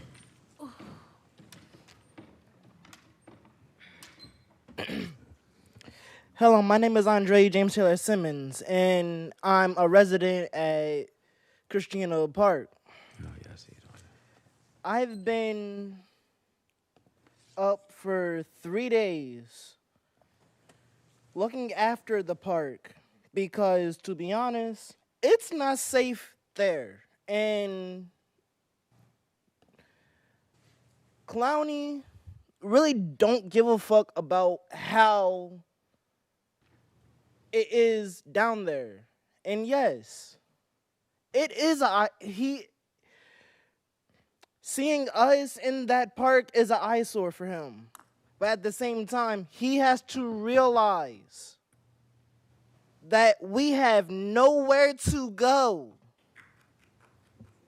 nowhere to sleep, nowhere to eat. I have to, how can I explain it? Every morning, I go to St. Patrick's. I cook for everybody at that camp. I watch over everybody like they're my family. And to be honest, Carney's in office just for the money and not for the people. That's how I feel. And to be honest, he's going to get his own. Tread lightly. Thank you. Thank you.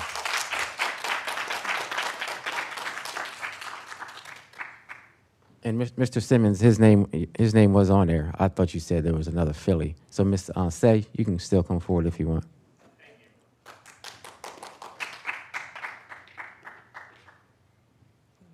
And please remember to introduce yourself.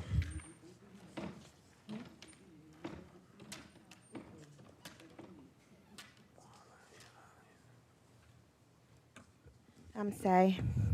I'm not going to tell you who I am again because most of you already know. I'm not here for me. I have no stake in the game. But I want to tell you that recently I found out that a silly rule that you guys have is that everyone here is up for re-election in 2028. And I want you to know that even though you see the same faces come up here every day, that we can have a chance to appeal to you. For every one of us, there are hundreds of us that can't show up because they don't have a sitter, because they don't have a significant other, because they have kids, because they have 2 jobs, 3 jobs. Hundreds of us. We are getting ready to act. The last thing you want is to have to arrest all of these citizens because we are doing the right thing, defending the people at this park. It is cruel.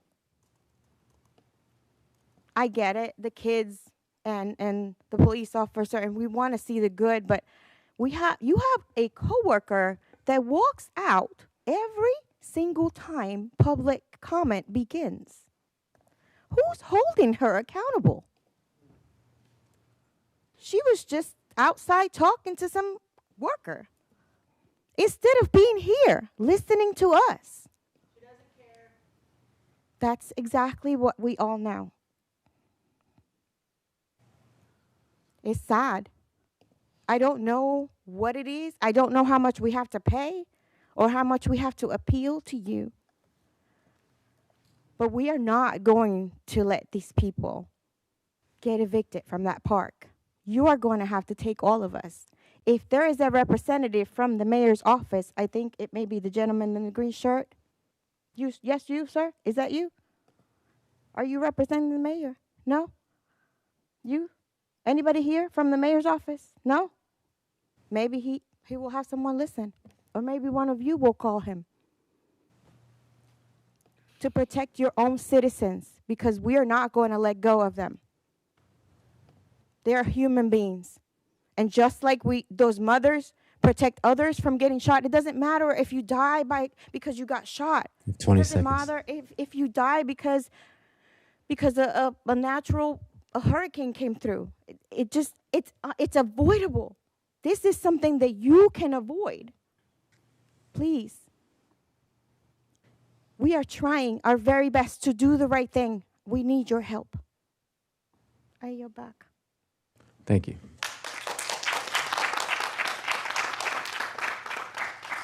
Next, virtually, we have Emma Leashak.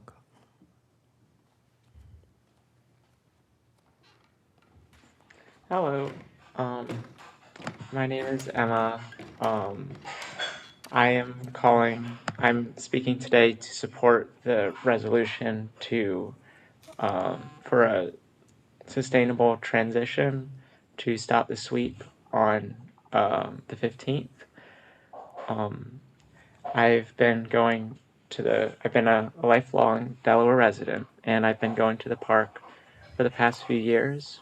And what I wanted to say is, despite what the mayor's office would have you believe, the people at the park are not a regional burden. They're human beings who have stories, who have loved ones, who have pets, who are trying their best to utilize the resources the city is giving them and are unable to for many reasons. If care, just like giving people housing, giving people showers and stuff, should be given consensually. It should be respecting people's individual needs.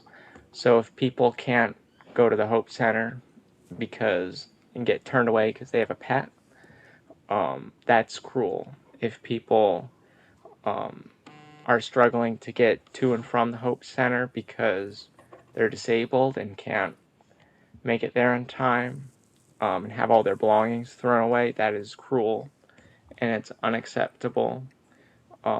So the alternatives that they talk about in this letter are not serving people's needs.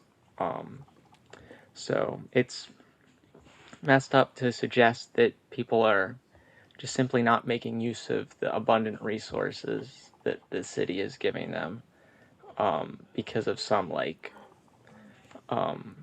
flaw in them. It's a way to shift the blame from the city to the people who are being harmed in this situation. Thank you. Thank you.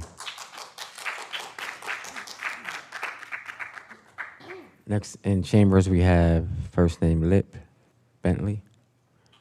And then virtually it's going to be B. Miller.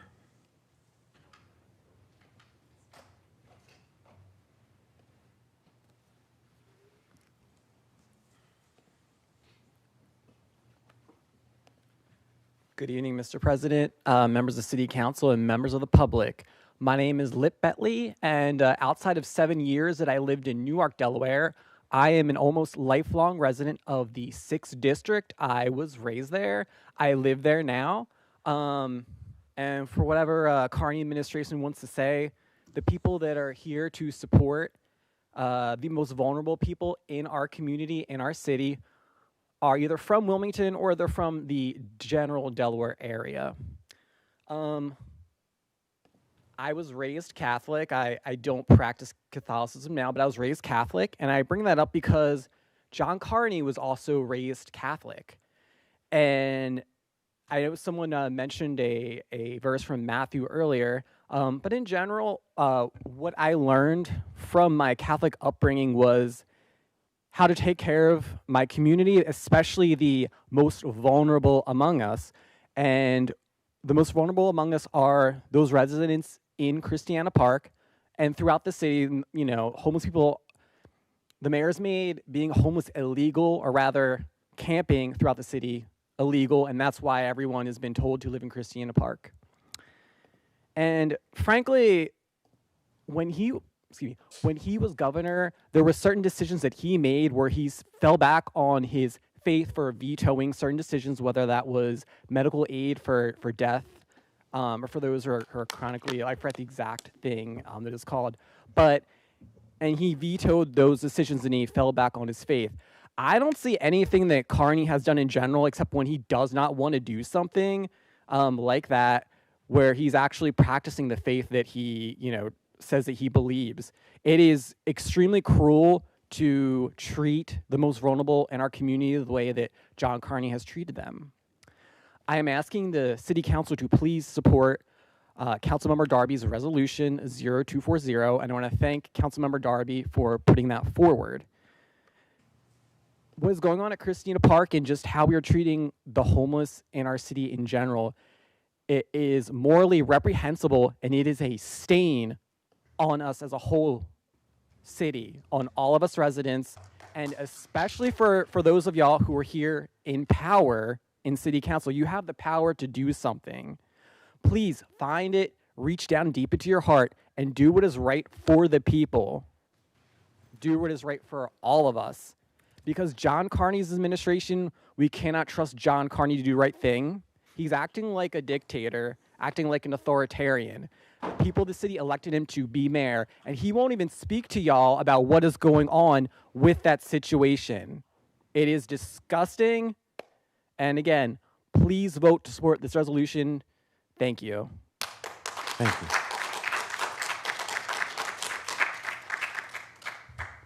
WITN, is B. Miller still with us? Yes, can you hear me all right? Yes, we can hear you. Thank you for joining us. All right. My name is B, and I want to start off by saying that I am a Delawarean, and I am a socialist, and I've been here in Delaware. I've been a resident for over 5 years now. I went to school here. I've worked here. My spouse works here. So there's my credentials, and we like it here in Delaware, and we love our neighbors. And to that point, I want to say it's completely embarrassing and shameful that Mayor Carney thinks that us Delawareans apparently don't care about our neighbors who are experiencing homelessness, and that he thinks that apparently only people from other states would care to come here and help, and instead that all Delawareans are just as cruel and callous as he is with the way that he has been treating these people.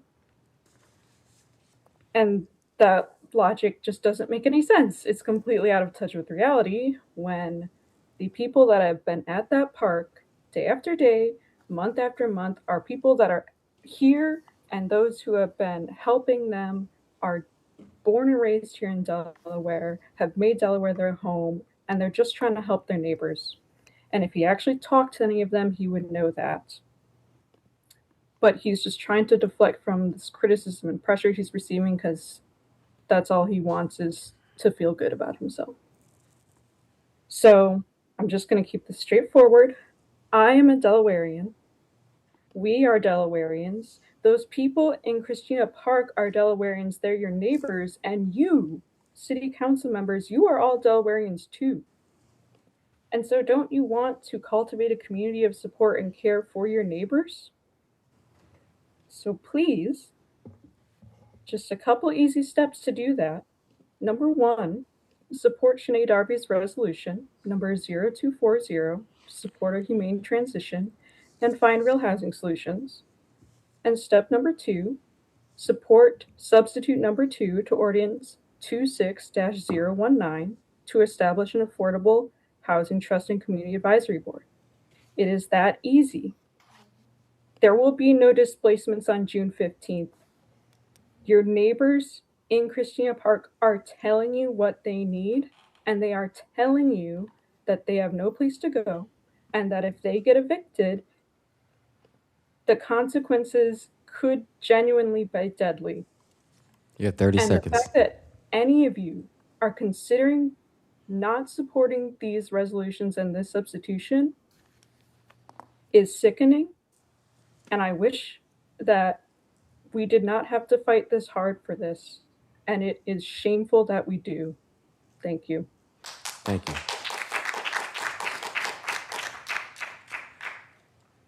Alex. Palermo. Yes, Palermo. Thank you. And then next is going to be Ann Avelis. Thank you for joining us. All right. My name is Alex.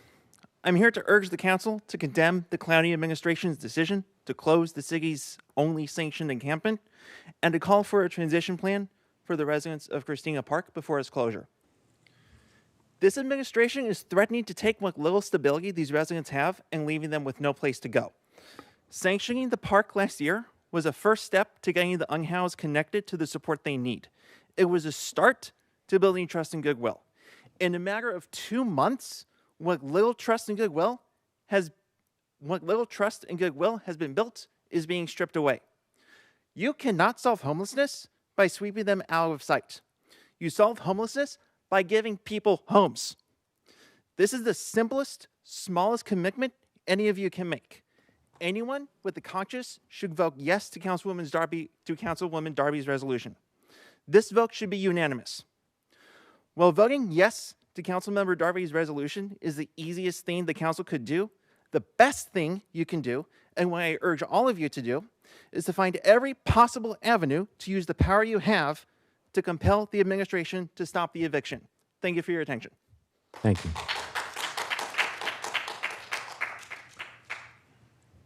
WITN is Lilac still with us virtually?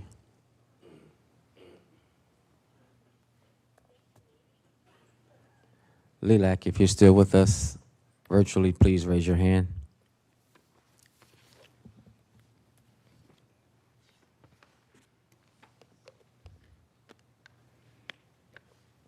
Okay, thank you. You'll be next. Miss Ann, you'll be next after the virtual. Okay. Thank you. Yes, I'm here. All right, thank you for joining us. Please remember to introduce yourself. Hi, I know I put Lilac, but my real name is Katie, and I'm also a Delawarean and a socialist. Council, I implore you to vote yes on Darby's resolution number 0240 tonight. I have been there at Christina Park every Saturday. These people are some of the nicest and most precious people I have ever met. Most of you would not know how amazing they are since you refuse to visit the park or even see them as human beings. I look forward to my Saturdays, but if you evict these wonderful people on June 15th, I may never get to see these people and their smiling faces again.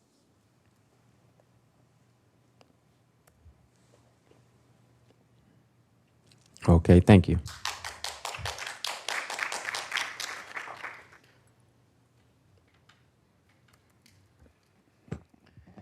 Hi, good evening. My name is Ann Aviles, and I'm in the 8th District.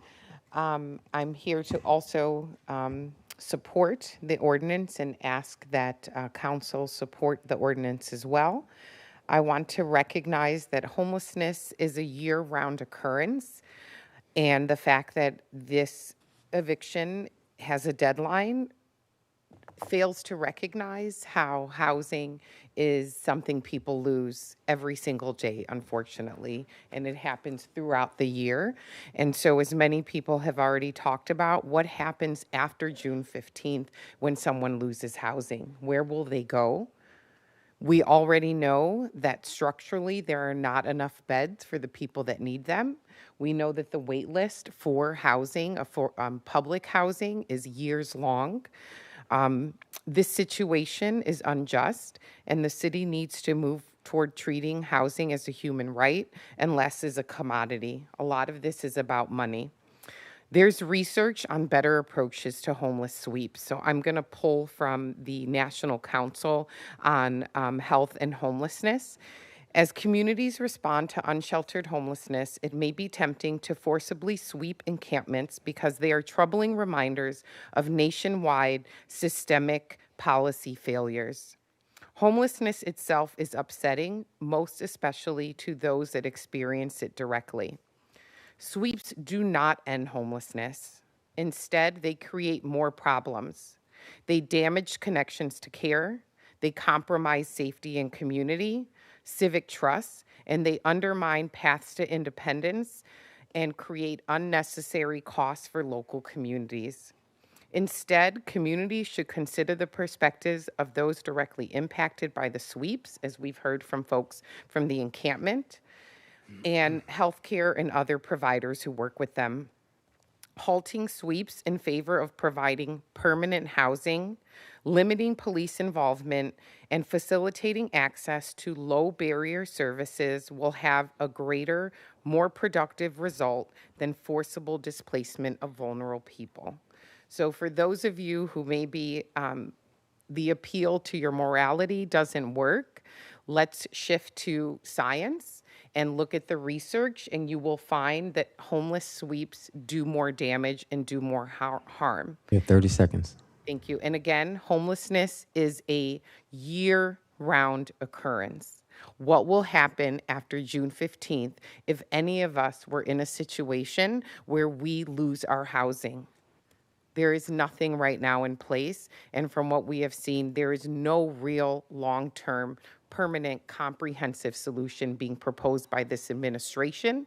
Instead, the focus is arrest and harm, and I hope that council will vote against doing more harm to people who are already vulnerable. Thank you. Thank you.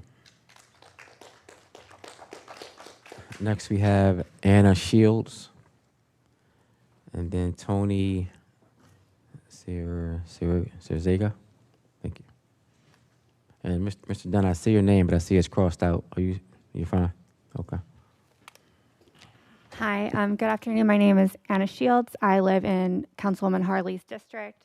I live right on Adams Street. I've been there for 6 years. I'm a lifelong Delawarean, and I love my homeless neighbors, many of whom are suffering from addiction, even though we tend to dismiss that element and talk about the other ways people become homeless.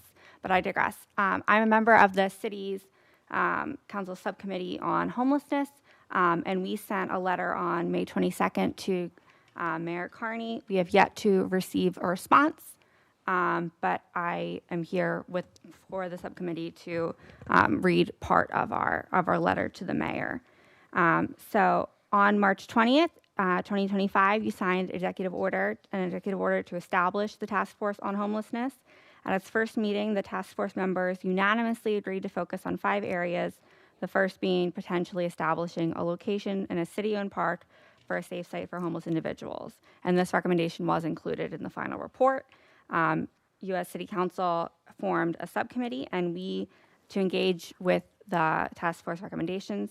We met for the first time on April 30th, where we were joined by residents of the park. Members of the subcommittee then went to the park the following week to meet with additional residents.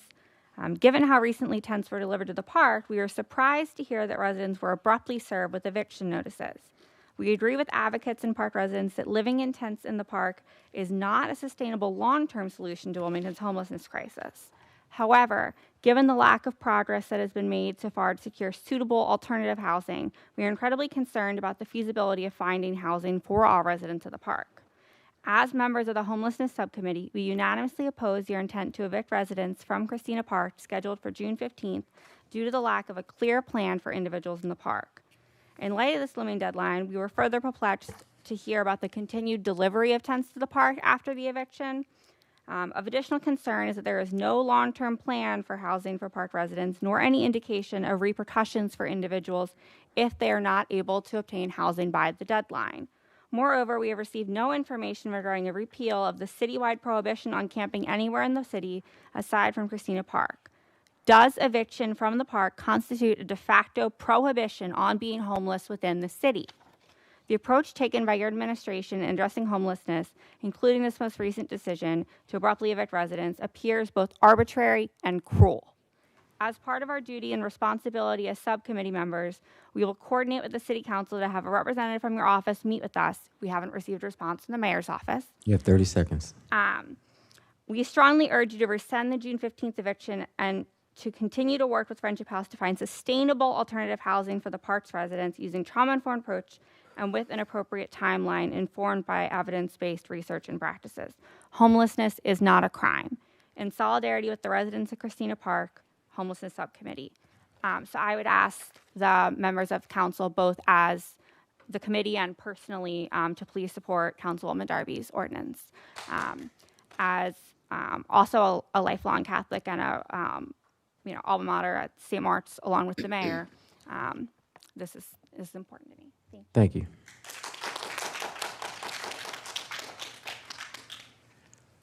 After Tony, we will have Eden L.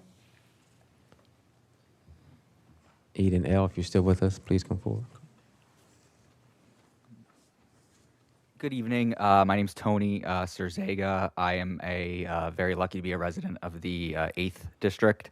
I was picked to serve as the chair of the Homelessness Subcommittee, and I want to start by thanking each of you for forming that subcommittee and giving us the opportunity to work together. At our very first meeting, we connected with folks at the park, and I was immediately moved by their sense of community and their courage to meet with us, share their stories, talk to us, trust us to work with them. As you heard from the letter that Anna shared that we wrote to the mayor, we didn't receive an official response. The first response that I saw was in a WHYY article in which Mayor Carney is quoted as saying that those who call the decision to close the park cruel don't understand the issue. Now, my day job, I represent tenants who, owe their landlords money, and their landlords are angry, and they're usually angry at me, and I don't take things personally. But you all should take that quote personally. You picked us. You made the subcommittee. You put us there. To say that this group doesn't understand the issue is, confusing, hurtful. But it really just demonstrates that Mayor Carney doesn't understand the issue. I've heard the word cruel used a bunch of times. We used it in our letter. The other word that I think is just as important is arbitrary. Why June 15th? Without a real plan, without an individualized plan for every single person who they gave a tent to say you can stay here. Without a plan for each of those people, June 15th is just arbitrary. When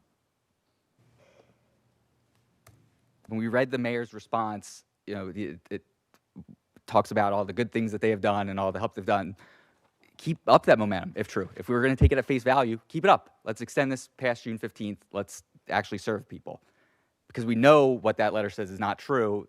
That's why they're sticking with this June 15th date. The understanding that the mayor lacks is that this is just a choice here. He could choose, we all together, you all together, can choose to help the people at the park. You have 30 seconds. Instead of calling out the socialists from New York and placing the duty to help on everyone else, not the city, not his office itself. He's choosing to not help those folks who need it the most. The line that I live by is from Rabbi Abraham Heschel, is pray with your feet, okay? 10 seconds. Right now, prayers, wishes, that's not going to solve homelessness in Wilmington. We have to use our feet. Right now, Councilwoman Darby's resolution, that's us using our feet. So I please encourage you to vote in support of her resolution, and I thank her for her work, and I thank all of you for your work. Thank you. Eden L., followed by Tony Dunn.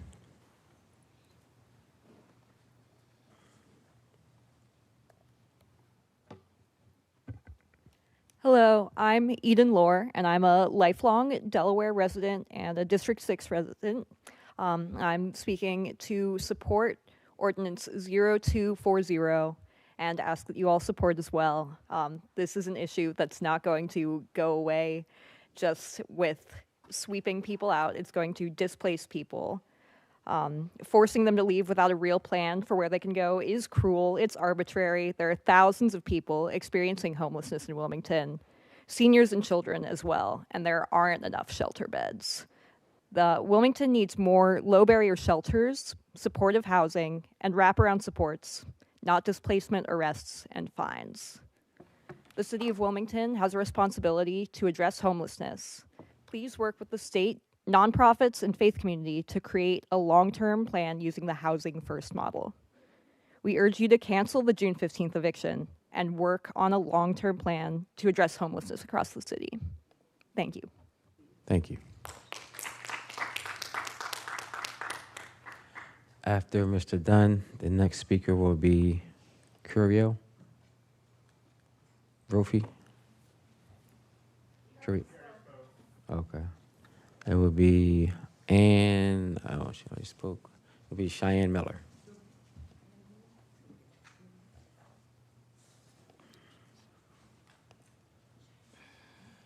Thank you, Council. All the council members here. My name is Tony Dunn. I'm a member of the 2nd District. I'm an activist in the city of Wilmington, born and raised. I met with the mayor. I met with activists, clergymen, councilmen, and sat at a table with them. We were told to write a strategic proposal. We did it. Now, people less fortunate had somebody at the table representing them, which is rare. Council sitting with the administrating office is rare. So now we had that done. I'm asking everybody in council to support Councilwoman Darby's bill to try to get the mayor to change his mind. Now, the majority of people down there are salt, or pepper rather, but the salt is representing them. What's going to happen with the pepper? They need to represent what's down there in that park. Gentlemen came here, I spoke to them personally, and they came, they showed up representing people at the park. Council can do their job. All they need to do is stand on the powers that the community and the people, their constituents, have given them, and go to the mayor. We're not going to pass nothing unless you do what we need for our people. It's that easy. Y'all have the power to do that as council members. And the majority of y'all are pepper. It's your people down there suffering. If salt can help them, why can't pepper help them? Now, I mean, what I'm saying, I'm trying to say it in a polite way. We need y'all on this one. Do not move those people out of there. What's down there right now, you have it contained. And by it being contained, you can use, and the mayor can use his executive authority and open up buildings that have been abandoned by the state that are in the city of Wilmington and house these people. You have 30 seconds. And we know you can house them. It's about money. That's all we heard at that table. Money. They got to set aside money because they've been giving money to the fire department, the police department. Poor people need the money now. Support this bill. Thank you. Cheyenne Miller. Next, after Cheyenne, will be McKee Booker. He's not still with us, right? Reverend Dr. Lyle. Reverend Lyle still with us? Okay. Hi, my name is Cheyenne Miller. I live in the 7th District. And I'm here to ask you to support the resolution that is before you to oppose the closure of Christina Park and create a long-term plan for homelessness for the city of Wilmington. While individuals at Christina Park are overrepresented in these meetings, there are more than 600 people that were identified through the point in time count that are not at Christina Park that you have all neglected in your last budget, that you have refused to pass money for to ensure that those individuals actually have a place to live. It's disappointing that you are neglecting your role. And while we understand that this resolution that is before you tonight is non-binding, you could pass this and the mayor may not listen to you. He could decide not to do anything. It would really demonstrate for the people that you guys actually do care. It would really restore faith for a lot of people, for you guys to say, hey, we do want to do a long-term plan. We do want to make sure that homelessness is addressed in the city. I know you guys love to take votes on stuff, and one of the votes that you're going to take on tonight is actually around resolution so that you can move some money around for the CDBG grants. And $1.3 million of the dollars in the CDBG grants is actually going to get used for street improvements on Kirkwood Street and sidewalk reconstruction at the corner of 9th and Spruce. $1.3 million, a lot of money. And I actually think that if you guys really wanted to help out, you could move that cost over to some of the capital budget. That's usually where we see a lot of those dollars come when it comes to street improvements, and put this money towards homelessness because it is the community development block grant. I'm not trying to do your job for you, but I really highly suggest that you consider and think about this. It's super important that we start to be serious about solving homelessness, because I promise you we will be serious in 2028. And I also promise you that we will be serious on June 15th. People are not playing about ensuring that that park is not swept. Nobody wants people living at Christina Park, like at all.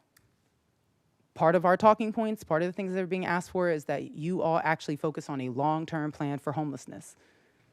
We're not asking for people to stay at Christina Park because we believe that people deserve housing, and the people at Christina Park want housing too. But what's happening right now is that they are being put into 30-day rehab, 30-day stays at emergency shelters, 6-month stays at the Hope Center, and they're going to be put right back out in the street at the end of that. 30 seconds. This cycle is not going to help us solve the problem long term. Wilmington does have a responsibility to solve homelessness. Please put that $1.3 million into homelessness. Thank you. Thank you.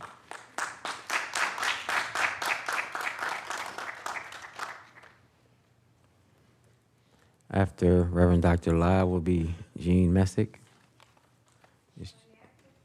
Is Jean Messick still with us? Okay.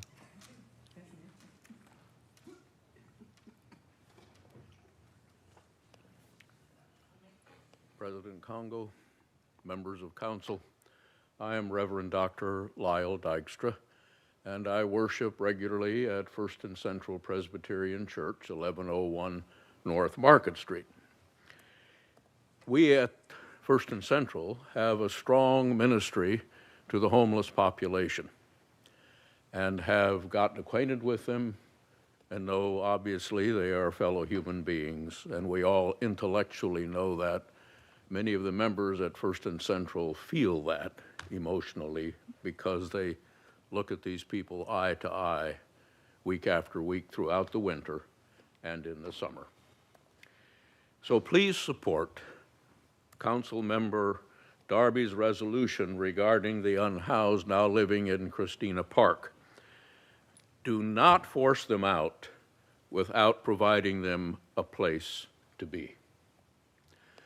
The resolution of Council Member Darby also defines homelessness very well. I thank you for that.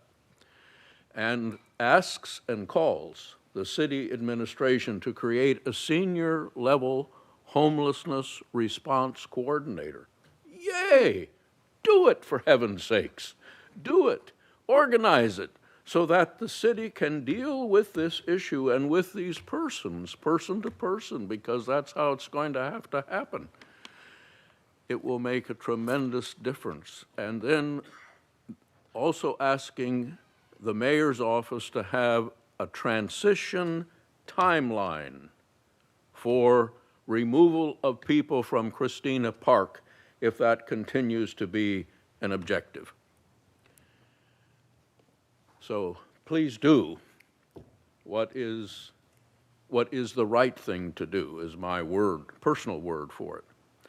But please do all that this resolution states, and remember that when you do that, you will be fulfilling the call of all 5 major religions on the face of the earth, and in order of their numbers as of the turn of the 21st century, that is Christianity, Islam, Hinduism, Buddhism, and Judaism.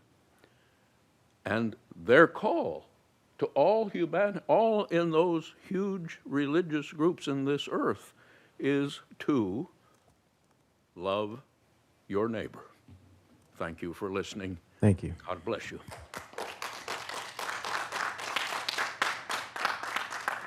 After Gene Messick will be Gene Canberra. Is Gene Canberra still with us?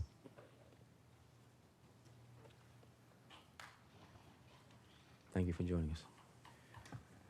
Good evening, President Congo. Good evening, City Council. My name is Gene Messick, and I work with the unhoused in District 4. Saran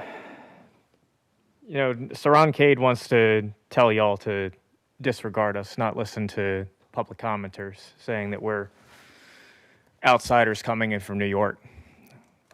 Just to speak for my part, I was born in Christiana Hospital. I've lived on this peninsula for 30 years. I pay Delaware state taxes.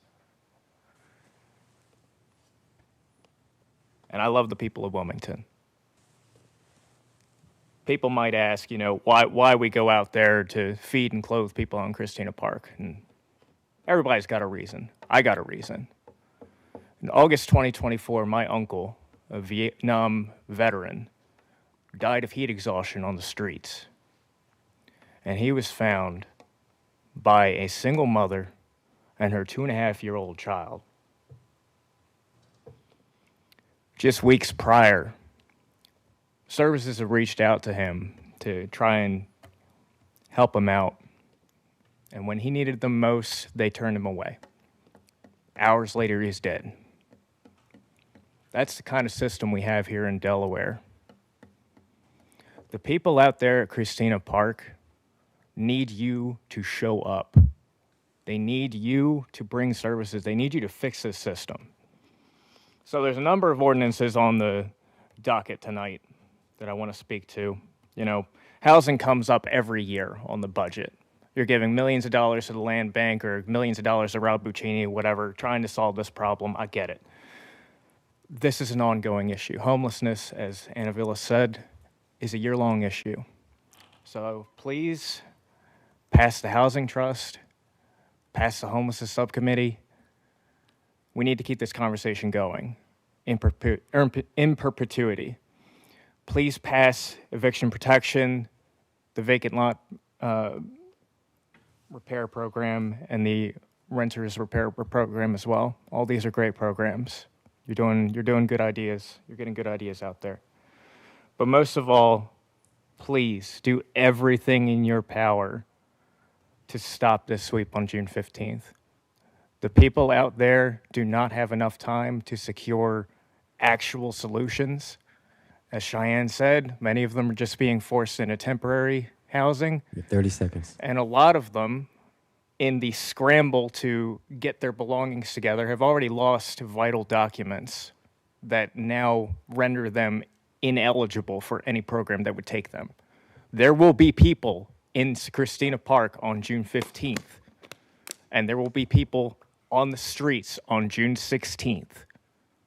Get something for them, and please come out on June 15th and stand up for your residents against John Carney.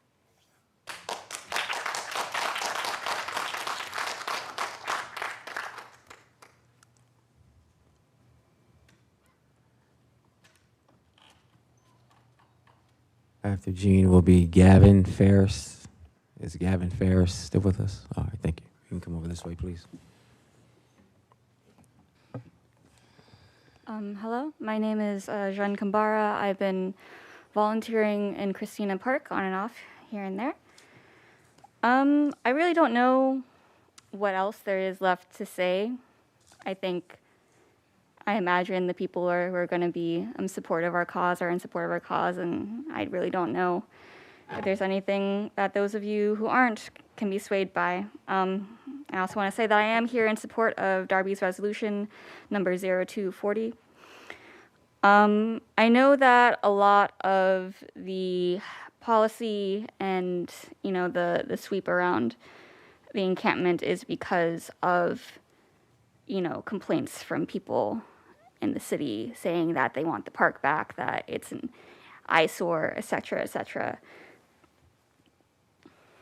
We can't treat people like trash. We can't treat them like they're not human beings. They have value more than, you know, quote unquote, loss of taxpayer dollars. And we also know that oftentimes doing things like sweeps or wasting our money on tents is more costly in the long run than just investing in long-term solid housing that will cut this problem in the bud early and prevent the loss of taxpayer money in the long term. And I know that, you know, city council members, I'm sure you all get complaints from people complaining about how they want the park back, et cetera, et cetera. And anyone who's complaining about that and sending those emails is honestly a pretty heartless human who can't empathize with their fellow humans. And I encourage you to respond back to them and let them know that you do have a heart and you care about people, and that the residents of those parks matter just as much to you as council members as citizens who are complaining and sending those emails to you. And that's really all I have to say. I hope you all make the right choice and tell Carney to stop the sweeps on June 15th. Thank you.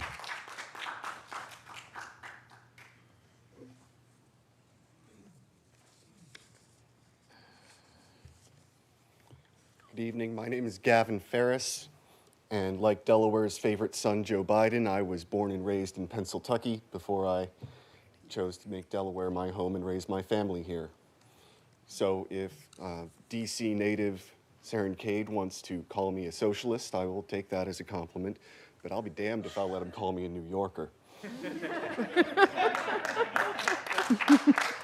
Now, Mayor Carney and his office have said those of us who support the resolution to prevent or to advise against the evacuation of the encampment on the 15th. What did he say? Do you say that you don't know the whole story? Were those his words? Yeah, well, I may not know the whole story, but I do know how to jerry-rig a tent that collapsed in the rain on the first night. I know how to hang a tarp so that the wind doesn't blow a tent over. I know which residents do and don't like onions on their egg sandwiches. I know what they like to read. I know their names. And I would be very surprised if Mayor Carney could name a resident of that encampment if his life depended on it. So I would suggest considering who knows how much of the story and who knows what when you decide how you want to proceed on this issue. Thank you so much. Thank you. Thank you. That does conclude public comment for this evening. We're going to move into legislation. Councilmember Darby. Mr. President, I have a resolution to present. Resolution 26-045, agenda number 0240. Whereas the City of I Wilmington. move this resolution be received, recorded, filed, and adopted by a yea and nay vote. Second.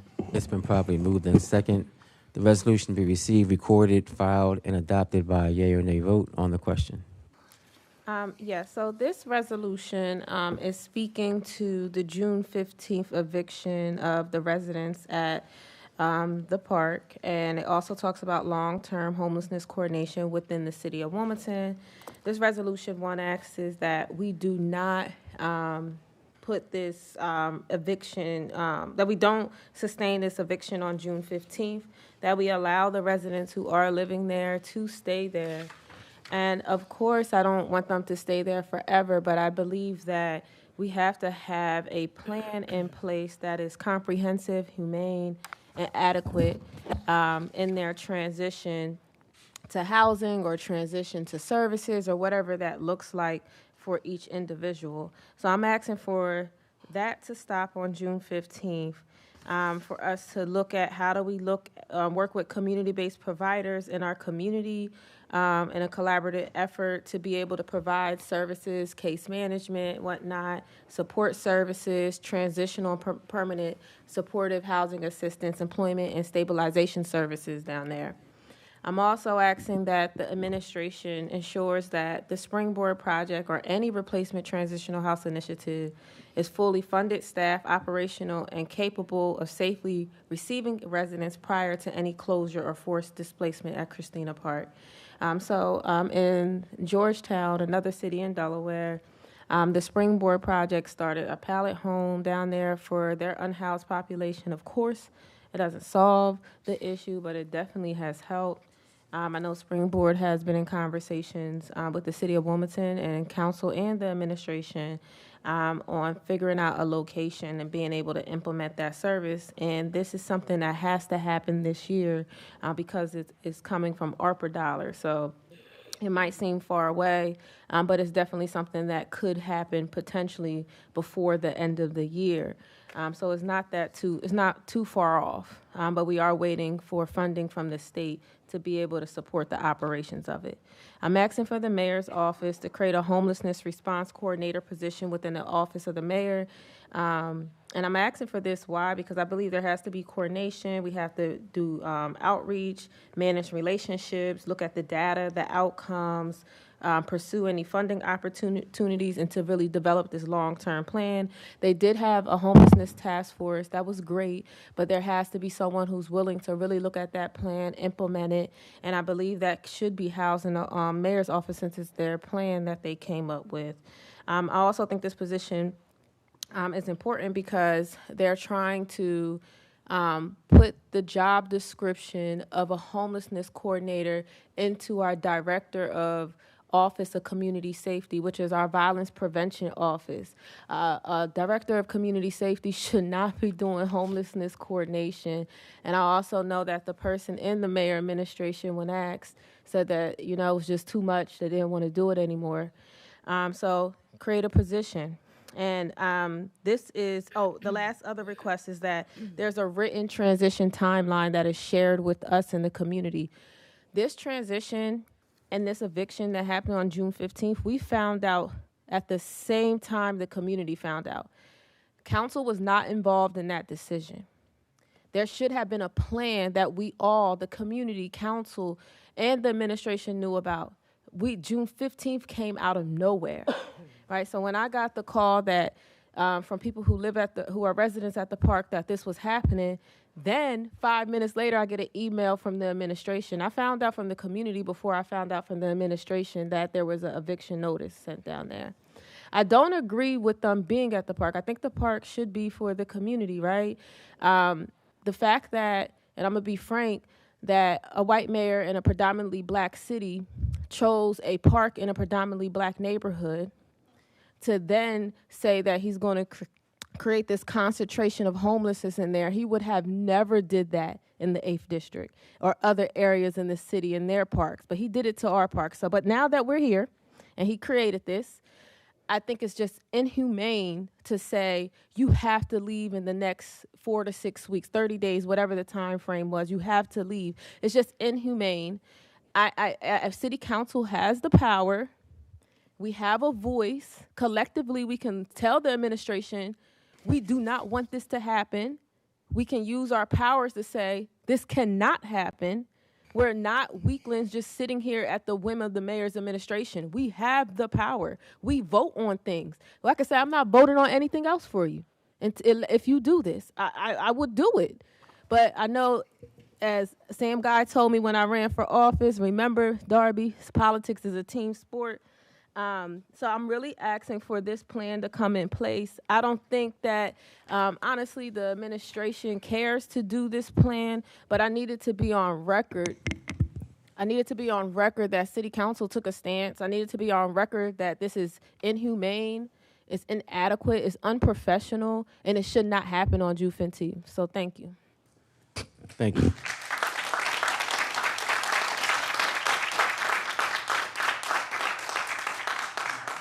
I would like to be added as a co-sponsor, and seeing no hands raised, Councilmember McCoy.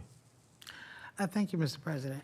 Actually, I don't have a question. I would like to make a comment. As a person, I know I'm fairly quiet. A lot of people don't even know that I'm a council person when I go outside.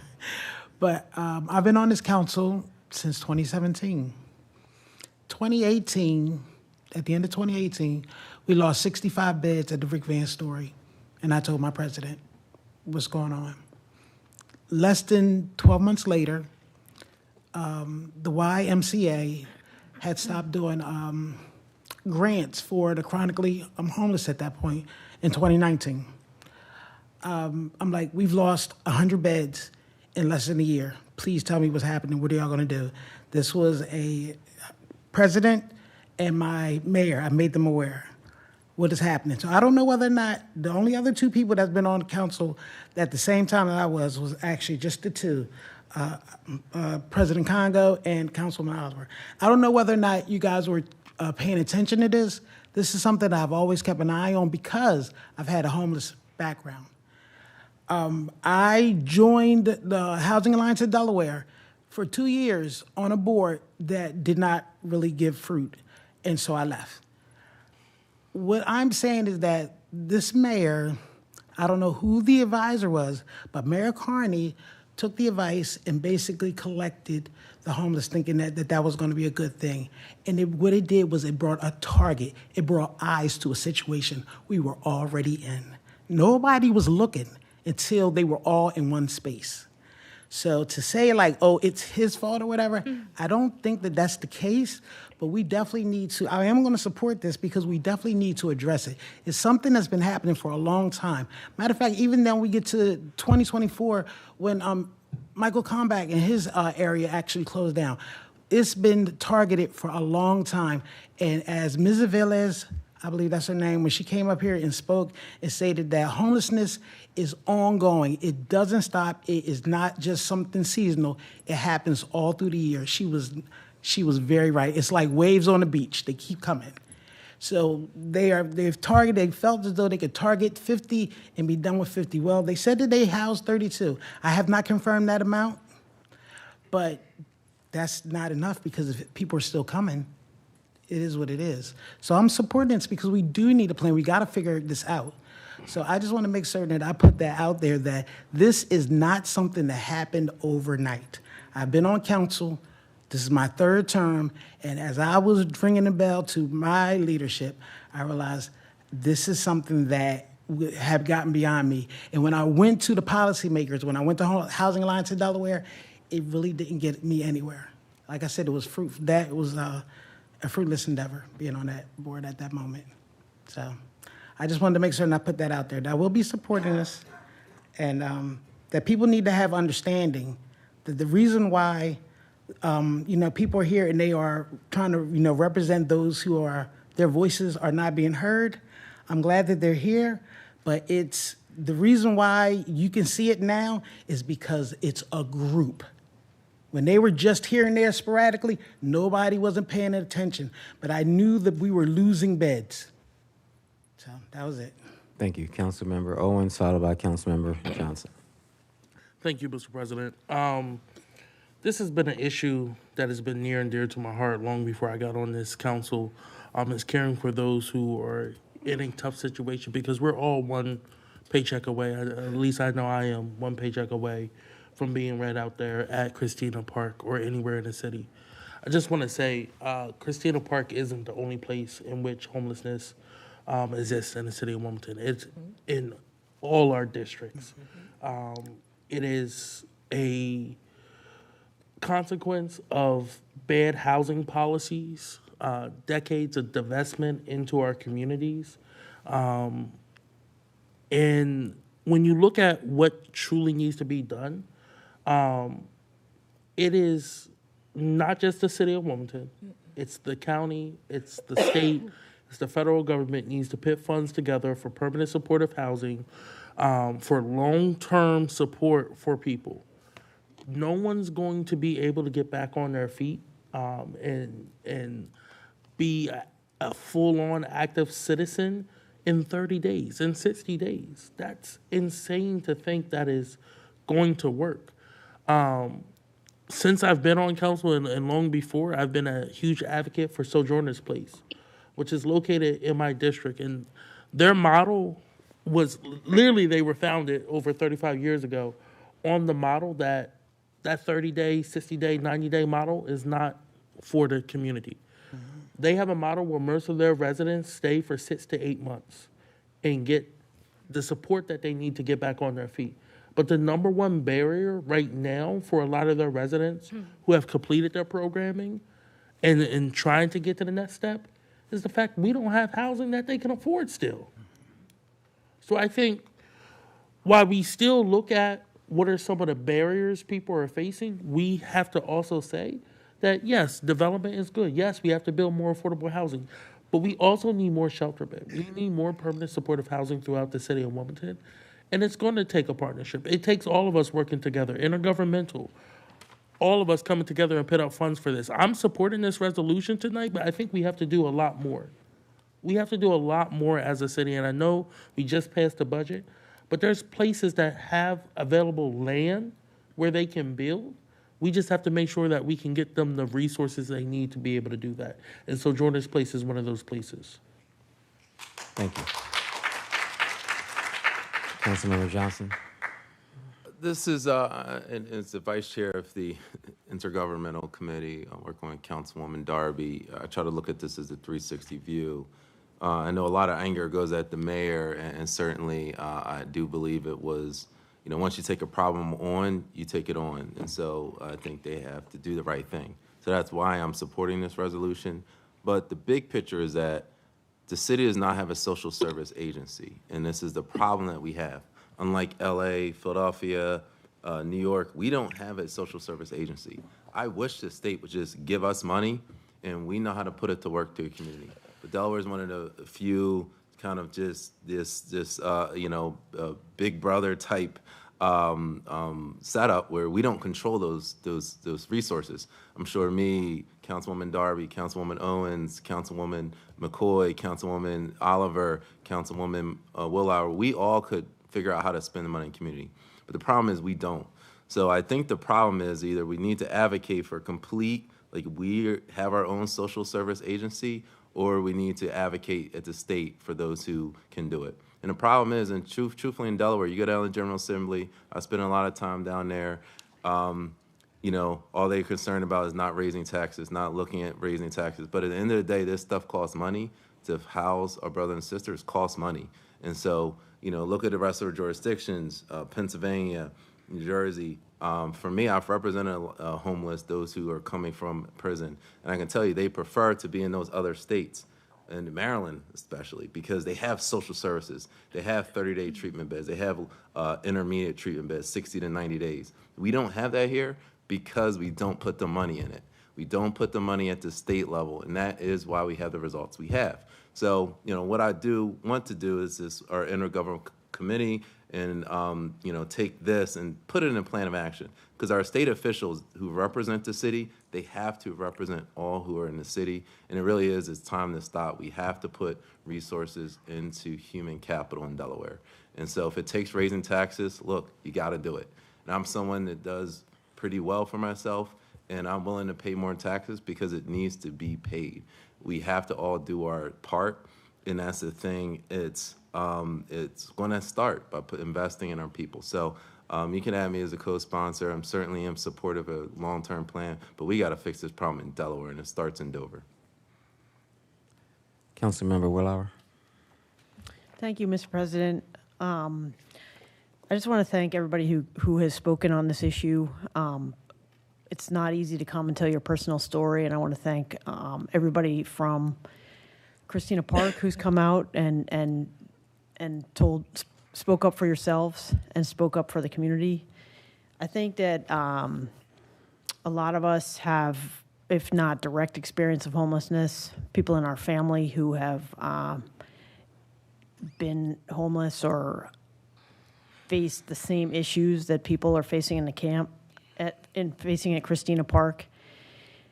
It's not just them. This is a problem that we have to take on as our problem. So I don't think that Christina Park is a solution we need. The encampment in Christina Park is a solution we need, but I also think that making everybody move out without having anywhere to go is going to destabilize people's lives and also destabilize our neighborhoods. So I think we can do better. I think we have a responsibility to city residents to do better. So I do support this resolution. I'd like to be added as a co-sponsor. And I just want to add that some of the comments that have been made that the state can do more. And I think the state can do more. But we, the city, we have to ask them to do more. And the administration, I would like to ask the administration to work with council on that plan to get the state to do more, to define what it is that we need here in the city, and engage the state in what needs to be done. And I don't see our administration doing enough in that department. We do have resources. We just passed a budget where we're talking about putting, millions of dollars into housing, and I don't think any of that was for homelessness. Like, we need to focus on homelessness, not just, new units, but units that are going to be places where people who are homeless can move into. And again, there are people in Christina Park who are homeless, but there are also people in every one of our districts who are homeless or near homelessness, and they are calling me. I'm sure they're calling every council member. And so, we really need to prioritize housing that is places where people who are facing homelessness or who are homeless or facing homelessness can move into. And I don't think the state I'm not sure the city is asking the state enough to help us address homelessness, because I don't see it. For example, the city had this, I think, $9 million request to the state for bond funding. And every year the state puts together a bond bill, which, could be a source of resources for us to address these issues. And the city, asked for $9 million. Of that, $1 million was to fix the sand traps at Porky Oliver and Rock Miner Golf Course. And it didn't ask anything to address homelessness. I think that we should be asking for funding to expand housing options for people who are homeless in that bond ask. So, I definitely am supporting this resolution. I think that we need to focus on solutions that are real, and we should not be making people move out of Christina Park until we have put in place some of those real solutions. Councilmember Oliver. Thank you, Mr. President. I worked with the reentry program for umpteen years. I worked with Joe Connor back in the day for a long, long time. Most of the issues, as Councilman McCoy stated, was with the reentry was housing. As all my colleagues have stated, this is not a new issue. This has been ongoing. I think that if anybody, it's only going to get worse. If anybody's been watching the news, our president has stated DHSS may be dissolved by December 26th or January. General assistance and food stamps will be getting cut off. So I think that this homeless issue is not going to go away tomorrow, to be realistic. I do think that it's some areas in the city of Wilmington that should be looked at if they want to use Springboard, but not in both underserved communities. That was my issue, to put it in zip code 19801 and 19802, where we already had major issues. I just thought I just know that it's, it's more properties. Downstate, they have a lot of farmland. They're taking, build these tiny houses. And I think we have some property throughout Newcastle County where we can do it. I think it just needs to be looked into to find the right location. Again, take your time and plan it and not just jump into spontaneously like they just did before. So I think it's some areas, but not in 19801 or 2, or in between two disturbed communities. That's what my argument was about. That's what I was disappointed about. But other than that, I will be supporting this resolution because something needs to be done. All right, thank you. At some point, I think as a council, we have to understand that it is nice to want us to work together with the county, the state, with the administration. But at some point, we also have to realize that it's probably not going to happen until we become a unit, until we become more disruptive. And I think a way of becoming more disruptive is putting a stop to legislation, to let them know. They already told us they're not going to do it. So this resolution, while it sounds good and it feels good, they already told us they're not going to do it. So what are we going to do to tell them how serious we are? And at some point, we have to understand that we just have to be disruptive. And I'm saying be disruptive politically. So we have things on our agenda every other week, every first and third council meeting, that if we're really serious about what we're talking about and what everybody said in the comments, like, we have to stop and just say, okay, nothing is passing until you take us seriously. Because they don't, because they know that as soon as the next council meeting comes up, we're going to pass everything they want. So at some point, we have to understand our power. We talk about it, but we never exercise it. And it's very, very frustrating that we talk about it and we wish and we want and we just don't exercise it. So this is going to pass, and people are going to clap, and it's going to feel good. But on the 15th, it's going to be a stain on the city of Wilmington, and it's very unfortunate. But I think that if we as a council take a stand and let the administration know that they just cannot move the way that they move without us being disruptive, I think it would be a great plus for not only us as a council, but for the residents who show up and ask for our assistance, and especially for the people who don't show up and can't show up and don't even know how to show up. So with that, Councilmember Darby, you can give closing comments, and then we will take a vote. Yeah, part of my closing comments was that, it's going to feel good, but I'm hoping that after today, we send a letter to the mayor, letting him know that we want him to do these things, that we demand a meeting for estate plan and several meetings between council and ourselves. He cannot make this plan by himself, and that we will not vote on anything else they send to us until that happens. We have the power to do it. Like Council President said, we have never exercised it. And I just want to make a few more points, is that somebody said we're blaming Kearney. We're not blaming Kearney for unhoused issues existing. We know that it has been existed. I know firsthand it existed. I was homeless and pregnant at 18, 19 years old.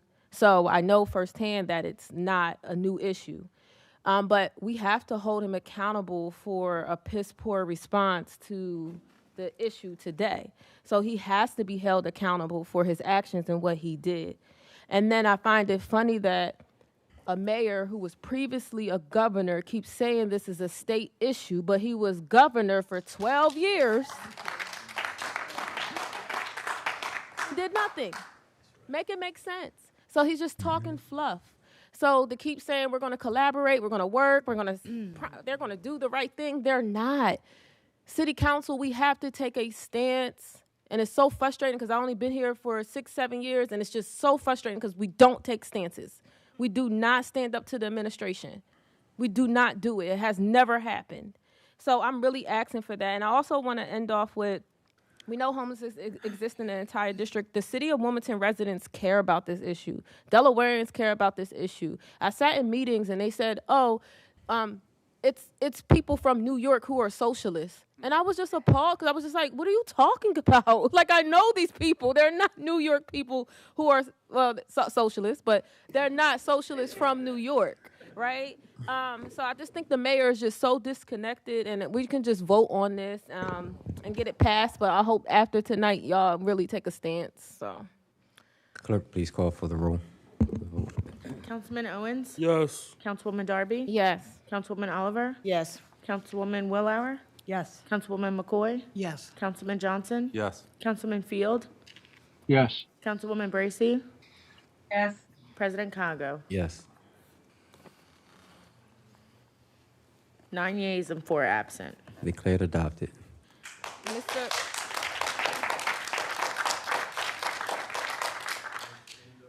Mr. President, I have an ordinance to present and call for the third and final reading.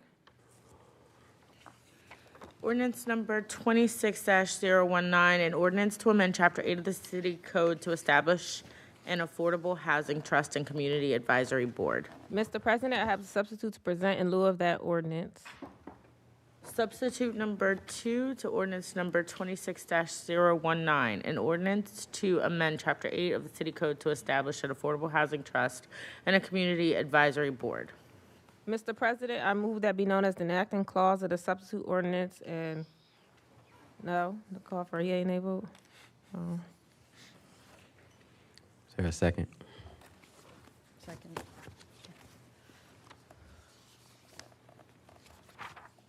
On the question. Was there a second? Is there a second? Second. It's been properly moved in second. That be known as the enacting clause of the substitute ordinance and called for a yea or nay vote on the question. Yes. So I am going to make a quick amendment to just clear up some words in the ordinance in a second. But I do want to say that this actually started with Councilmember Penrose Hollins. I had sat down with him and I was talking about investment and housing in the district. I reached out to him. And he said, you need a housing trust and inclusionary zoning. And I was like, okay, what is that? So he took me down this pipeline of just learning about different housing trusts, what inclusionary zoning was, the benefits that it would have for the city. So this has been years of just talking to different mentors, talking to different council members, community members to get a housing trust established. And this housing trust, a few components of it is that this housing trust is governed by a community-centered community advisory board.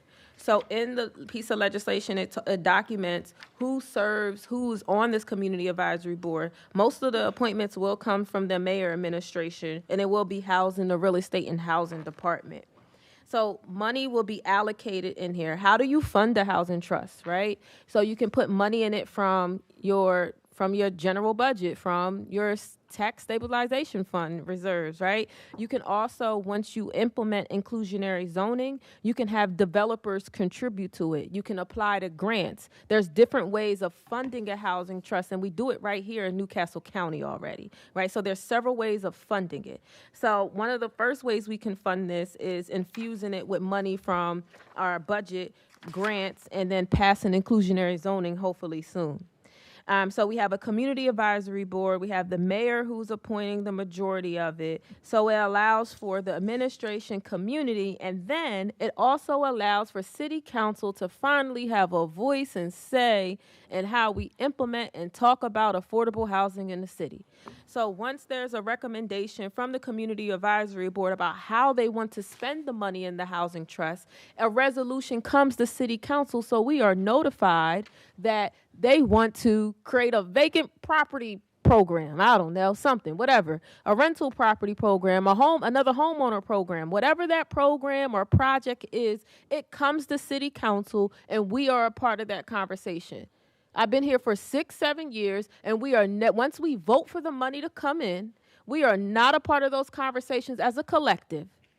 Certain people get selected to be a part of it, and if the mayor likes you, he'll include you. If he doesn't, you're not included in it. So that has happened over the years where we get money or we approve something in the budget, and then the mayor co-ops it and makes it his program and establishes it the way that he wants to set it up. And we're like, hey, we advocated for that. This this housing trust allows for the mayor administration to have a say, because that's still important, right? We want to be balanced. It allows for community to be a part of this, and it allows finally for city council to have a voice in housing affordability. I want to pause for a second, because when we just had the budget, when there was at the budget address, the mayor proposed a housing affordability plan. We weren't included in that process. He developed it without consulting us.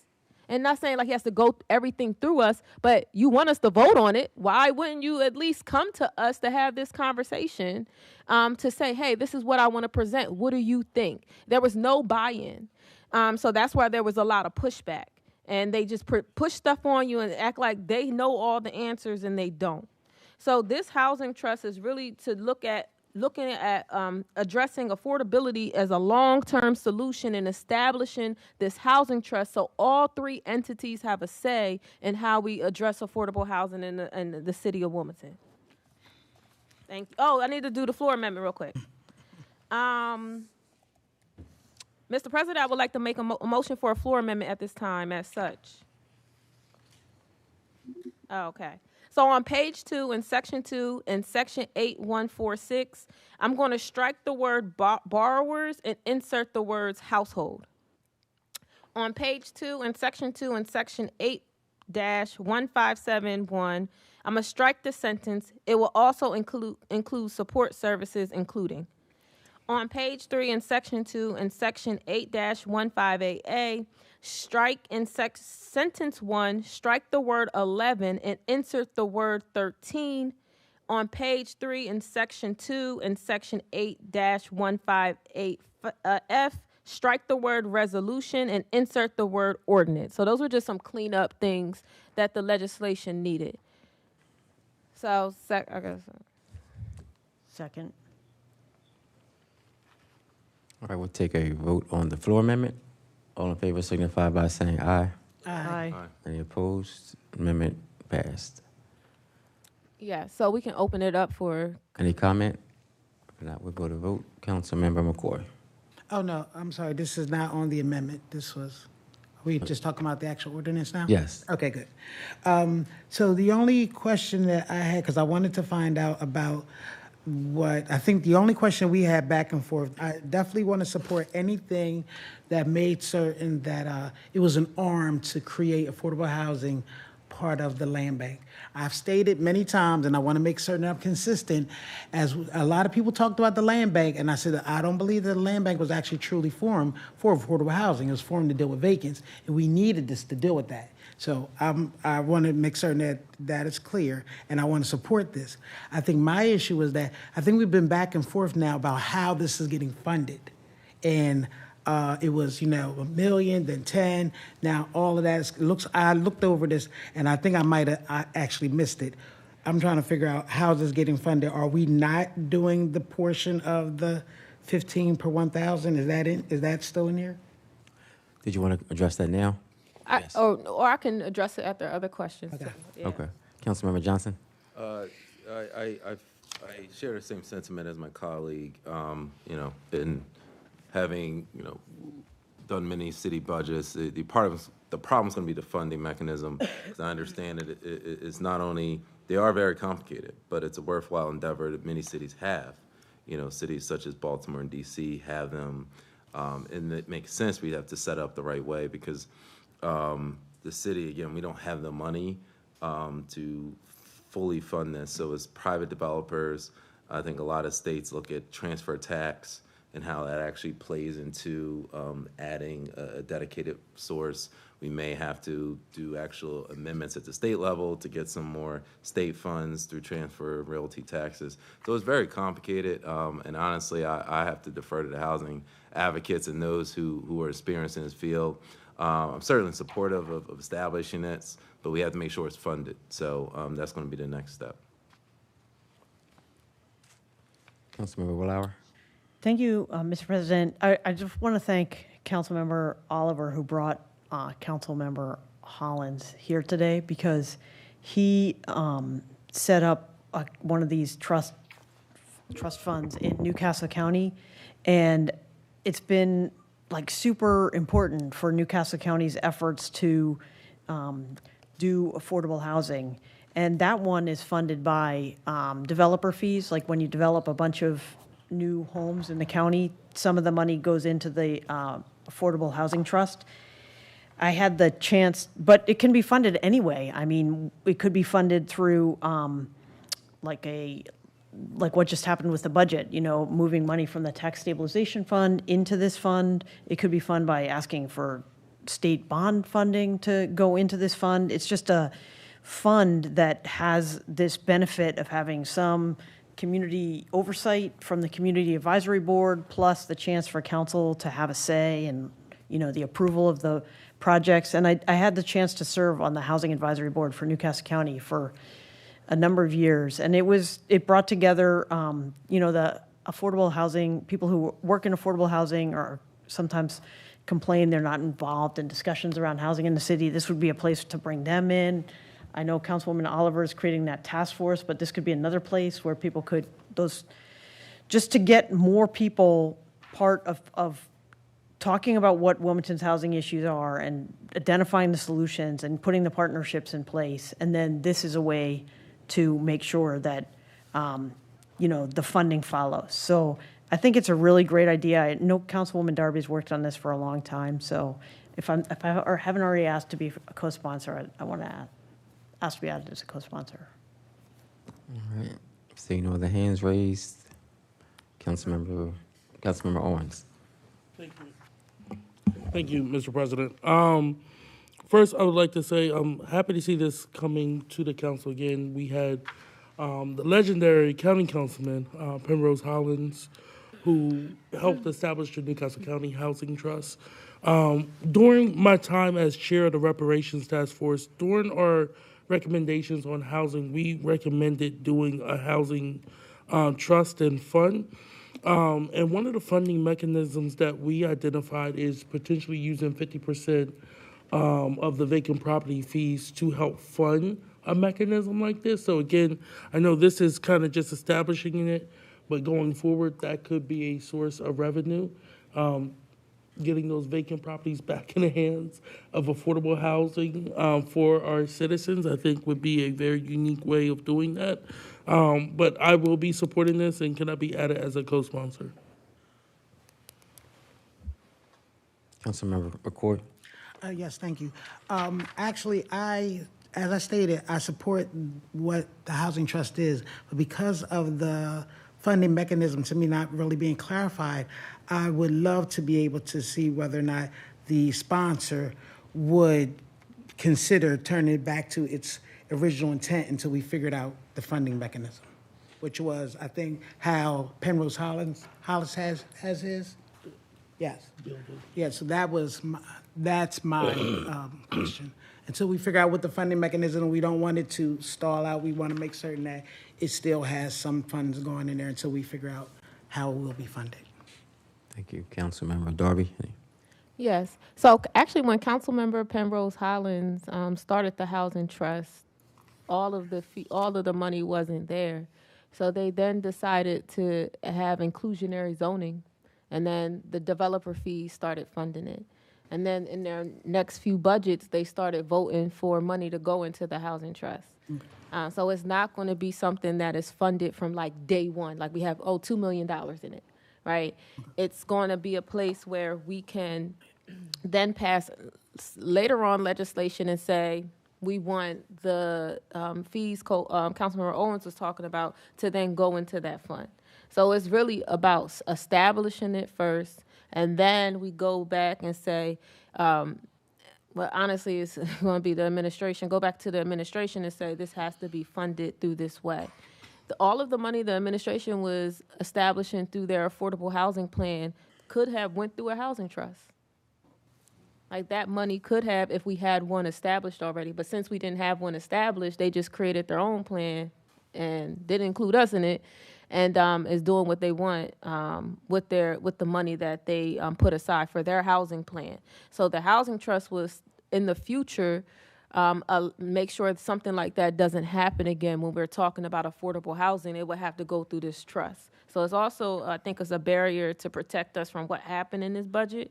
And also, I think it's a future conversation about, because I have inclusionary zoning legislation coming up. And I have some other things coming up that will fund this. But I wanted to separate it out because it was too complex. So it's coming. It is complex. All right, It's thank coming. you. That's it. Any other closing comments? No other closing comments. All right. Clerk, please call the roll. Councilman Owens? Yes. Councilwoman Darby? Yes. Councilwoman Oliver? No.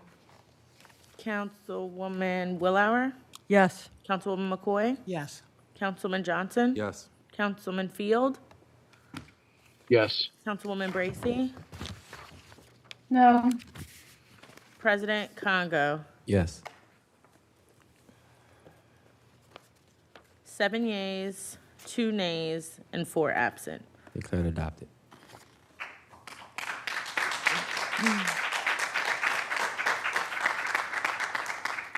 Mr. President, I have an ordinance to present and call for the third and final reading.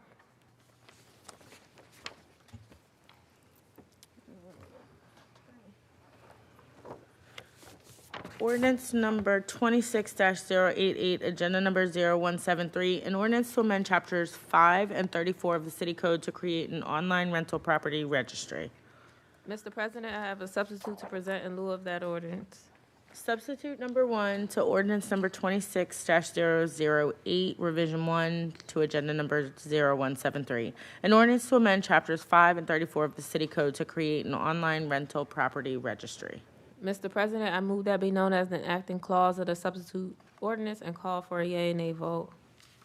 Second. It's been properly moved and second that be known as the enacting clause of the substitute ordinance, and call for a yea or nay vote on the question. Yes, so this legislation is simply to create an online rental property registry.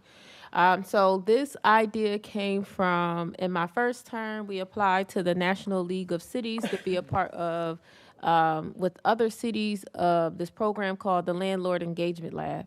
So they worked with us, provided us with technical assistance to develop a committee or a working group in the city of Wilmington that included small, large landlords, renters, community activists, advocates around housing, we had different people who served on this working group. In that working group, we talked about how do we build a better relationship with landlords, specifically small landlords in the city of Wilmington, who's at the heart of managing our rental properties here, and how do we look at promoting safe and healthy housing for city residents who rent, right? So that was the conversation. We have renters on the working group too, and Going to ask all council members who are virtual to please mute your phones. WITN, are you able to mute? Thank you. Yes. Yeah, I don't think he's muted, but so this would create an online rental property registry. So this most landlords have to come in this building to register their property, and that can be a feat of its own, of coming down to the city building to register all of your properties, to manage it. So this just simply creates an online process, right? This updates us with what other cities are doing, where landlords can log on, go online and say, I'm renting out this building, I want to register it, I want to get my business license, I'm renting out this apartment, and then they're able to apply to then get that online, right? So they'll be able to register. So this simply just sets it up, and then it will, is asking for the departments to start coordinating and looking at how to operationally do this. I did have several meetings with all of the departments who will be involved in this. There's been conversations back last year about integrating systems, what systems are communicating. So it is in the process. And in that meeting, they were supportive of it. And it would just reduce administrative burdens on the Department of L&I too. So instead of having people come in, they have an online system that they can use. So I think it's like a win-win for each department, for our landlords, and for our tenants. Mr. President. Councilmember Willauer. Thank you, Mr. President. I think this is a fantastic idea. I'd like to be added as a co-sponsor. Councilmember Oliver. I'd like to be added as co-sponsor. Councilmember Johnson. Just quick question again, Councilwoman Darby, is really regarding the funding. Looking over the fiscal impact, it seems to have been, would have needed to be accounted for in last year's this budget we just passed. So I'm definitely supportive of it. I just, hopefully the funding is there, or we would have to do a mid-year amendment, because it seems like with the substitute, you're talking about, I guess, $600,000, and I guess these software costs. And then there would be additional, well, actually it says staffing would not be increased costs, but the software costs. So I hope it's accounted for in this year's budget. If not, then we'll need to do it mid-year. Yes, we can talk about, we can do that. Councilmember Owens. Can I be added as a co-sponsor? See no other hands raised. Councilmember Darby, any final comments? Nothing. Clerk, please call for the roll. Councilman Owens? Yes. Councilwoman Darby? Yes. Councilwoman Oliver? Yes. Councilwoman Willauer? Yes. Councilwoman McCoy? Yes. Councilman Johnson? Yes. Councilman Field? Councilman Field? Councilwoman Bracy? Yes. And President Congo. Yes. Just real quick. WITN muted Nathan, so I don't know if they have to unmute him. Yeah, he would be able to unmute himself. Thank you. 8 yeas, 5 nays. Declared I mean, adopted. 5 absent, I'm sorry, 5 absent. Declared adopted. Mr. President, I have an ordinance to present and call for the first and second reading.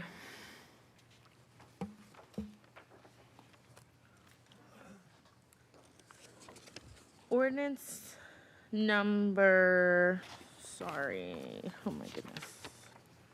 Ordinance number 26-037, agenda number 0241. An ordinance to amend Chapter 8 of the City Code to create a rental dwelling improvement program. First reading of the ordinance. An ordinance to amend Chapter 8 of the City Code to create a rental dwelling improvement program. Second reading of the ordinance.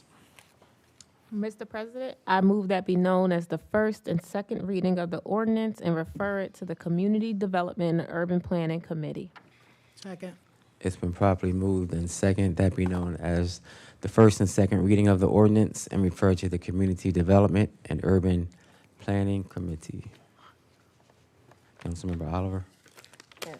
Yes, Mr. President. Mr. President, I have a resolution to present. 1 second.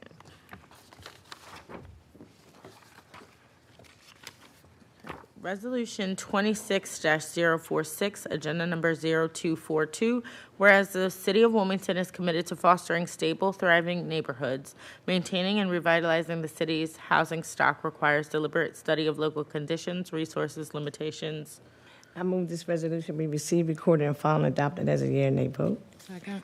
It's been properly moved and second, the resolution be received, recorded, filed, and adopted by yea or nay vote on the question.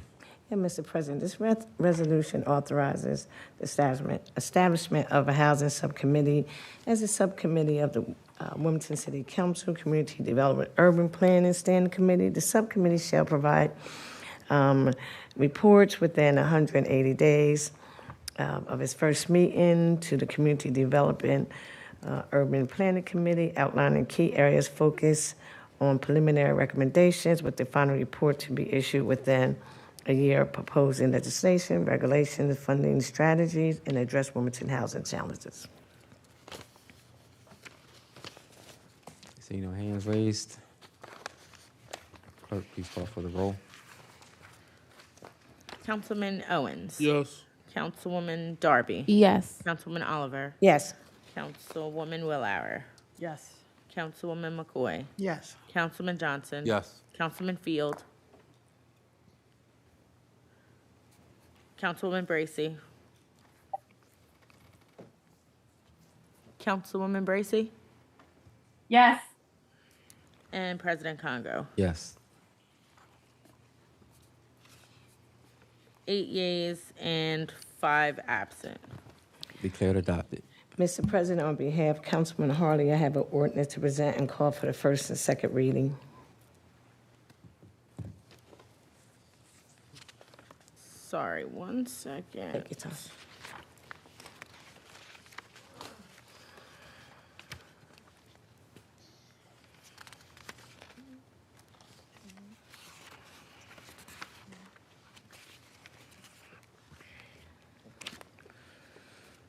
Sorry.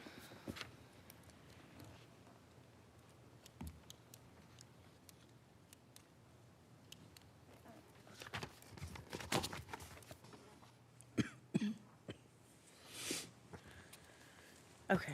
Ordinance 26-038, agenda number 0243. An ordinance to authorize and approve an agreement for physician medical practitioner services, contract 26037 HRPS between the City of Wilmington and Innovative Work Health Solutions, LLC. Mr. President, First reading of the ordinance. I'm sorry. An ordinance to authorize and approve an agreement for physician medical practitioner services, contract 26037 HRPS between the City of Wilmington and Innovative Work Health Solutions, LLC. Second reading of the ordinance. Mr. President, I move this be known as the first and second reading of the ordinance referred to the Finance and Economic Development Committee. Second. It's been properly moved and second, that be known as the first and second reading of the ordinance and referred to the Finance and Economic Development Committee. Mr. President, on behalf of Councilman Harley, I have an ordinance to present and call for the first and second reading. Ordinance number 26-039, agenda number 0244, an ordinance authorizing the issuance of the city's general obligation bond, PFAS Phase 4 project, Series B of 2026 DWSRF, in order to provide the funds necessary for the installation and construction of PFAS equipment at the city's Porter plant, providing for the sale of the 2026 B bond to the Delaware Drinking Water State Revolving Fund, and authorizing other necessary action. First reading of the ordinance. An ordinance authorizing the issuance of the city's general obligation bond, PFAS Phase 4 project, Series B of 2026 DWSRF, in order to provide the funds necessary for the installation and construction of PFAS equipment at the city's Porter plant, providing for the sale of the 2026 B bond to the Delaware Drinking Water State Revolving Fund, and authorizing other necessary action. Second reading of the ordinance. Mr. President, I move this be known as the first and second reading of the ordinance referred to the Finance and Economic Development Committee. Second. It's been properly moved and second, that be known as the first and second reading of the ordinance and referred to the Finance and Economic Development Committee. Thank you, Mr. President. On behalf of Councilman Harley, I have an ordinance to present and call for the first and second reading. Ordinance number 26-040, agenda number 0245. An ordinance to amend Chapter 44 of the City Code to extend the duration of the Wilmington Downtown Business Improvement District. First reading of the ordinance. An ordinance to amend Chapter 44 of the City Code to extend the duration of the Wilmington Downtown Business Improvement District. Second reading of the ordinance. Mr. President, I move this be known for the first and second reading of the ordinance and refer to the Finance and Economic Development Committee. Second. It's been properly moved and second, that be known as the first and second reading of the ordinance, and referred to the Finance and Economic Development Committee. Thank you, Mr. President. This is the last ordinance. Mr. President, on behalf of Councilman Harley, I have an ordinance present and call for the first and second reading. Ordinance number 26-041, agenda number 0246, an ordinance to amend Chapter 40 of the City Code regarding paid parental leave. First reading of the ordinance. An ordinance to amend Chapter 40 of the City Code regarding paid parental leave. Second reading of the ordinance. Mr. President, I move this be known for the first and second reading of the ordinance and refer to the Finance and Economic Development Committee. Second. It's been properly moved and second, that be known as the first and second reading of the ordinance, and referred to the Finance and Economic Development Committee. That would be all. Thank you. Councilmember Bracy. Mr. President, I have a resolution to present.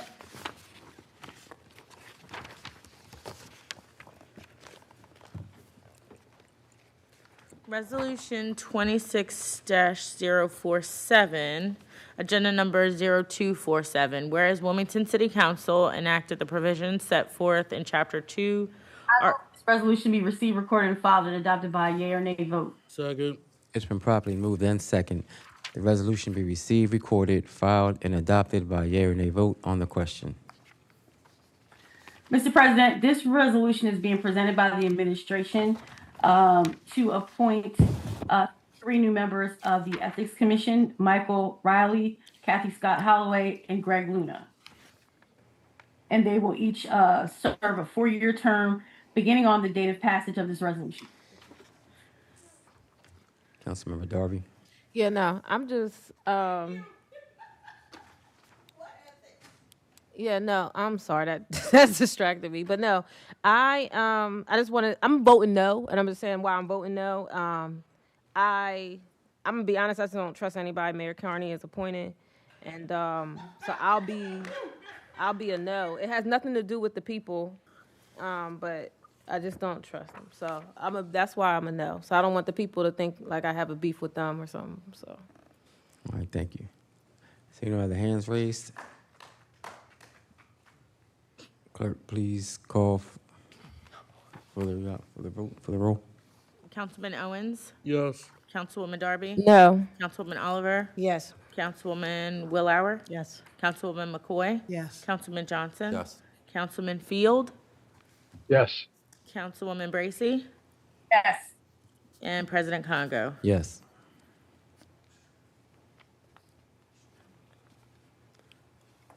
Eight yeas, 1 nay, and 4 absent.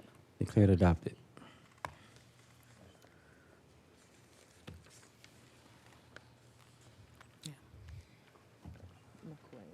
Councilmember McCoy. Mr. President Congo, I have a resolution present on Councilmember Cabrera's behalf.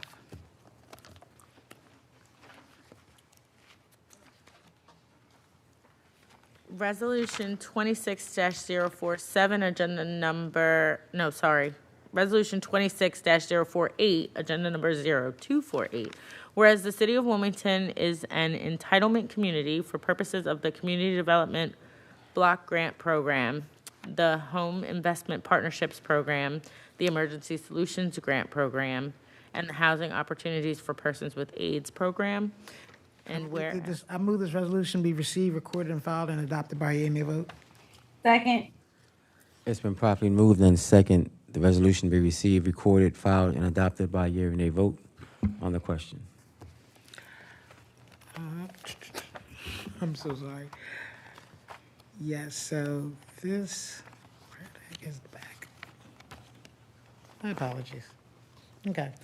So this resolution authorizes the mayor or his designee to file a second substantial amendment to the federal fiscal year 2025, fiscal year 2026 annual action plan with the U.S. Department of Housing and Urban Development that allocates unused CDBG funds totaling $1.8 million and anticipated CDBG program income estimated to be about approximately $1 million to activities to best utilize available resources. including $468,767 for rental rehabilitation projects, $250,000 for the Newcastle County lead hazard control rehabilitation, $110,000 for substantial rehabilitation for homeownership, and $60,000 for improvements to the sidewalk at 9th and Spruce Streets. $1,271,000 for street improvements on Kirkwood Street, and $600,000 for rehabilitation for a day shelter of the unhoused population at 600 East 4th Street, and $20,000 for park improvements at Christina Park. Seeing no hands raised. I have a question. Oh, sorry. Councilmember Darby. Yes, so $1.2 million for street improvements on Kirkwood Street. Are you able to speak to what that means or what they're doing? Okay, no, actually, I did not. I did not look further into this to find out exactly what the 1.2 million was exactly for.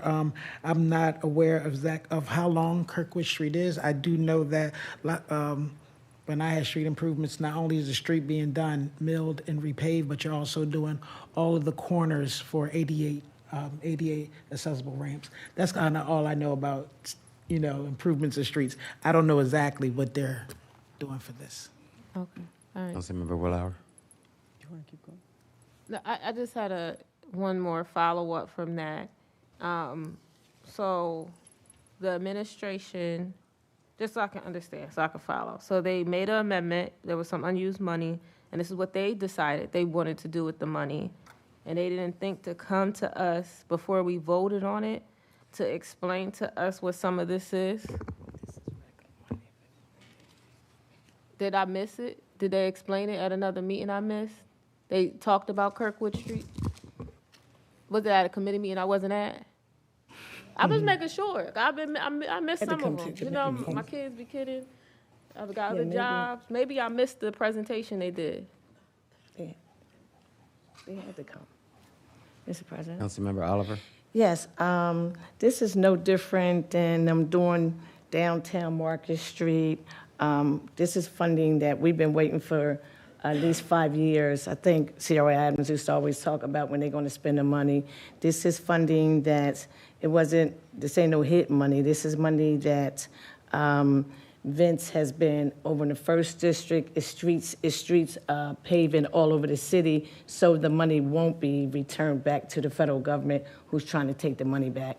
So in an underserved community that we've been waiting for probably 8 years to get some sidewalks done, they're doing work. They did some work all around St. Francis Hospital, going up all the way up 9th Street. You can ride around town. They're doing work all around town on streets, and this is no different than funding that they're doing on other areas. And if I would have known that question, I can pull up something tomorrow. You can Google it. They're doing work all over town. As a matter of fact, I just came off of Washington Street. They're repaving Washington Street, and they already had the bike lanes out there. Now they're repaving it and covering up the bike lanes. If you go from Concord and Washington to Lee, go past the L House, past the all the way down, all the way through. I was over there where they had the bike lanes.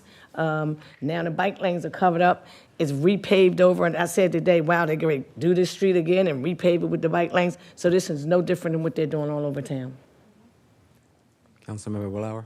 So thank you, Mr. President. So yeah, it is no different from what they're doing all over town, but it's a different funding source. So the funding source for CDBG is money that could be used for housing, housing needs, and the money for street improvements. Like, we have a capital budget for that. Like, we have the sidewalk, we have millions of dollars for street improvements in the city of Wilmington, millions of dollars for sidewalk improvements. Like, all those improvements that are being done all over town are done out of like the city budget. I bet you $100 that's not true, but go ahead. So I guess my question is just, why couldn't we use the city budget, like the city capital budget, to do street improvements? Because we are doing that, like, in these different places. Councilmember Bracy.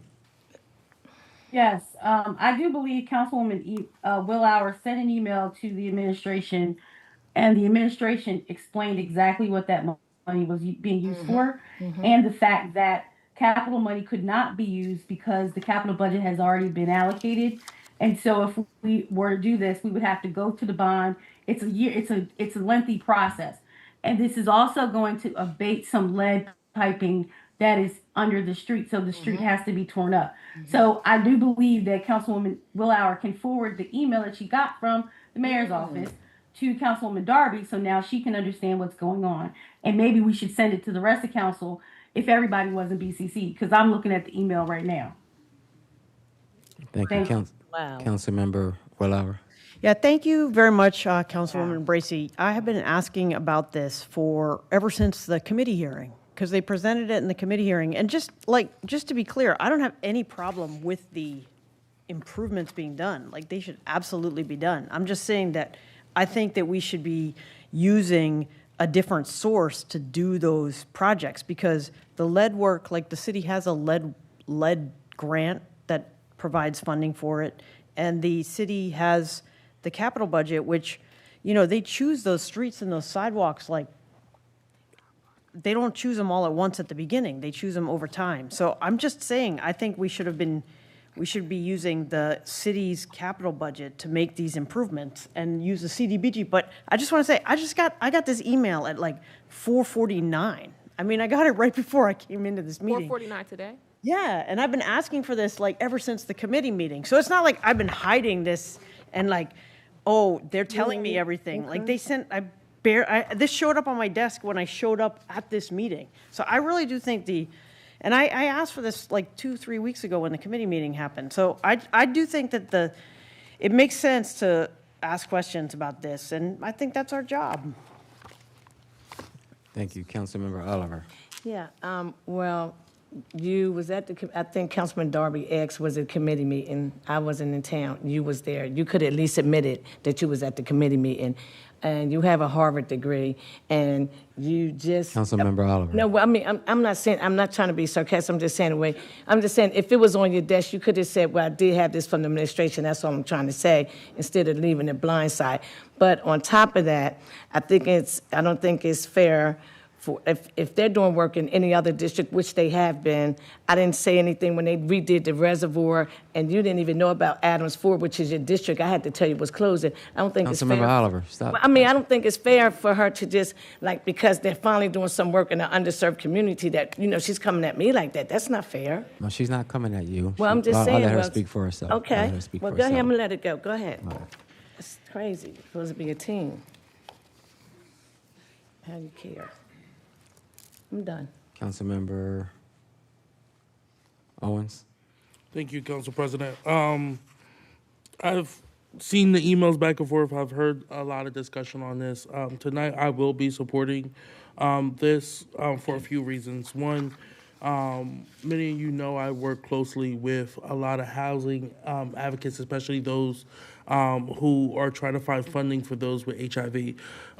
This amendment is going to give $872,000 to provide rental assistance and housing for individuals who are living with HIV and AIDS, something that we've seen on a federal level, funds be cut back.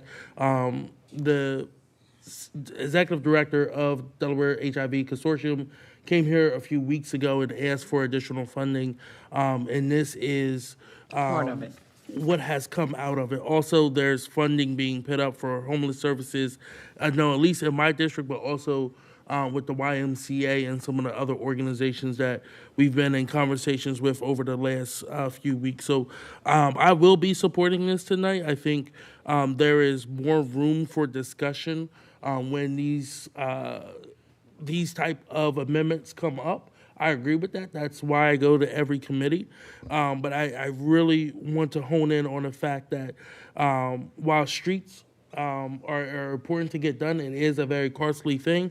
But there is almost $1.1 million in this as well, to going to homeless services, shelters to take in Wilmington residents and individuals with living with HIV and AIDS. Thank you. Back to the sponsor. I had a question. Oh, Councilmember Darby. Yeah, no, so the next resolution, I'm making sure I'm on the right one, because the next one is about HIV/AIDS housing. The one that we're on now doesn't say that. I just want to make sure. The next one is about the housing grant for, So if you go to the, Councilmember Owens. yeah, if you go to the program breakdown, they have listed out the different projects. It's what Bob Weir was talking about during the last CDUP meeting. Councilmember Darby. okay, yeah, no, I see that in this one, listed out, not in the one we're on, but It's the next one, Kobe. that's in the next one. So I just want to be clear we're on the right thing. The next one talks about HIV/AIDS housing. Are we on this one? Oh, you're correct. Oh, okay. That's why I was just making sure, because I'm like, I don't see that. Just making sure. But yeah, no, I definitely am in support of both of these, but I also think we should be able to say and question where, not if things are being funded, but how they are funded. And so I think that is an important conversation. But I'm in support of both, but I also wanted to say that this one doesn't have anything to do with HIV/AIDS housing. All right, back to the sponsor. Yes, so I'm glad that we had this great conversation. Unfortunately, I did not have very much to offer. All I do know is that it does take some time in order to get the funds to actually do a street of any type of real length. Took me 3 years begging and pleading to get them to do Broom Street, so I do realize that, and I know the things that they actually take care of when they're really doing the street, so that's all I have. So we can call for the vote. Clerk, please call for the roll. Councilman Owens? Yes. Councilwoman Darby? Yes. Councilwoman Oliver? Yes. Councilwoman Willauer? Yes. Councilwoman McCoy? Yes. Councilman Johnson? Yes. Councilman Field?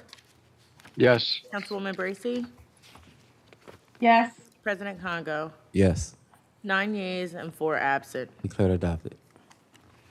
Okay. Mr. President, I have another resolution to present on Councilwoman Cabrera's behalf. Resolution number 26-049, agenda number 0249.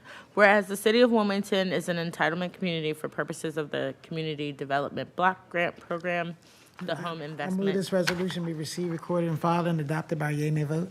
Second. It's been properly moved and second, the resolution be received, recorded, filed, and adopted by a yea or nay vote on the question. Yes. This resolution authorized the mayor or his designee to file with the U.S. Department of Housing and Urban Development the city's federal fiscal year 2026, city fiscal year 2027 annual action plan, which includes funding for the Community Development Block Grant Program, Home Investment Partnerships Program, Emergency Solutions Grants Program, and Housing Opportunities for Persons with AIDS Program.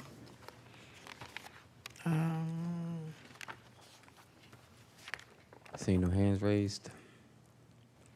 Clerk, please call for the roll. Councilman Owens? Yes. Councilwoman Darby? Yes. Councilwoman Oliver? Yes. Councilwoman Willauer? Yes. Councilwoman McCoy? Yes. Councilman Johnson? Yes. Councilman Field? Yes. Councilwoman Bracy?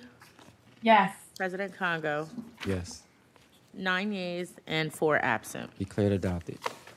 That's all I have. Petitions and communications, Councilmember Owens. Yes, next Saturday, June the 13th, the Northwest Civic Association will be hosting their annual community yard sale between Market Street and Washington Street, 33rd Street and 42nd Street.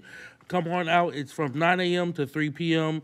Also, starting at the end of June, the 26th, the PAL of Wilmington is going to be hosting a summer series. So every Friday, Saturday, and Sunday, there will be food trucks, live music, fun activities for the kids to come out and participate in. Again, that's every Friday, Saturday, Sunday until September 27th.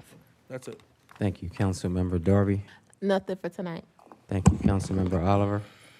I'd like to give my condolence to the Laughlin family, Nicole Laughlin, very good friend of mine, my hairdresser, off and on. But anyway, I'd just like to give condolence to the Brown and Laughlin family. Thank you, Councilmember Willauer. Nothing tonight, Mr. President. Thank you, Councilmember McCoy. Yes, actually, after our last meeting, we suffered a loss in the 6th District, well, for the city of Wilmington. Mrs. Charlotte Miller Lacey passed away, who is the executive director of the MSK Community Center. And I would like to take a time to have a moment of silence on her behalf. Yes, we may.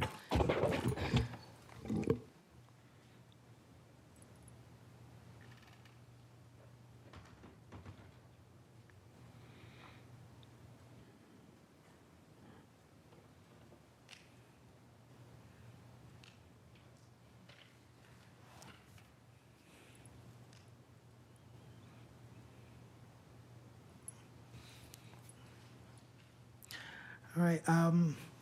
Thank you. And for my council colleagues, I just wanted to state that on the calendar, if you are going to attend, they do have information about the services that are going to be tomorrow at the center.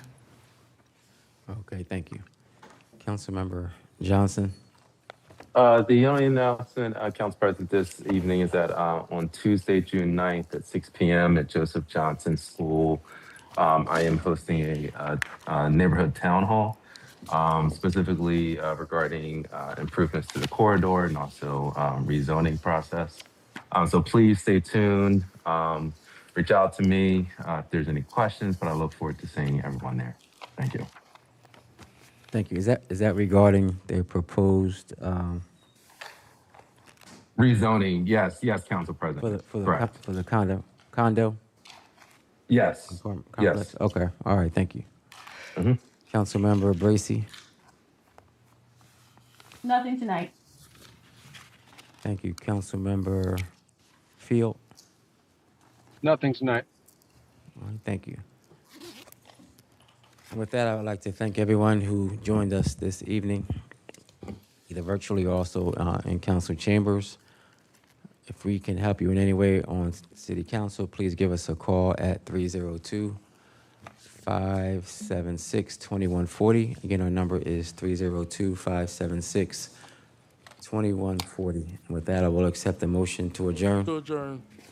Second. It's been properly moved and second to adjourn. All in favor signify by saying aye. Aye. Any opposed? Aye. Motion carried. Thank you, everyone. Meeting adjourned.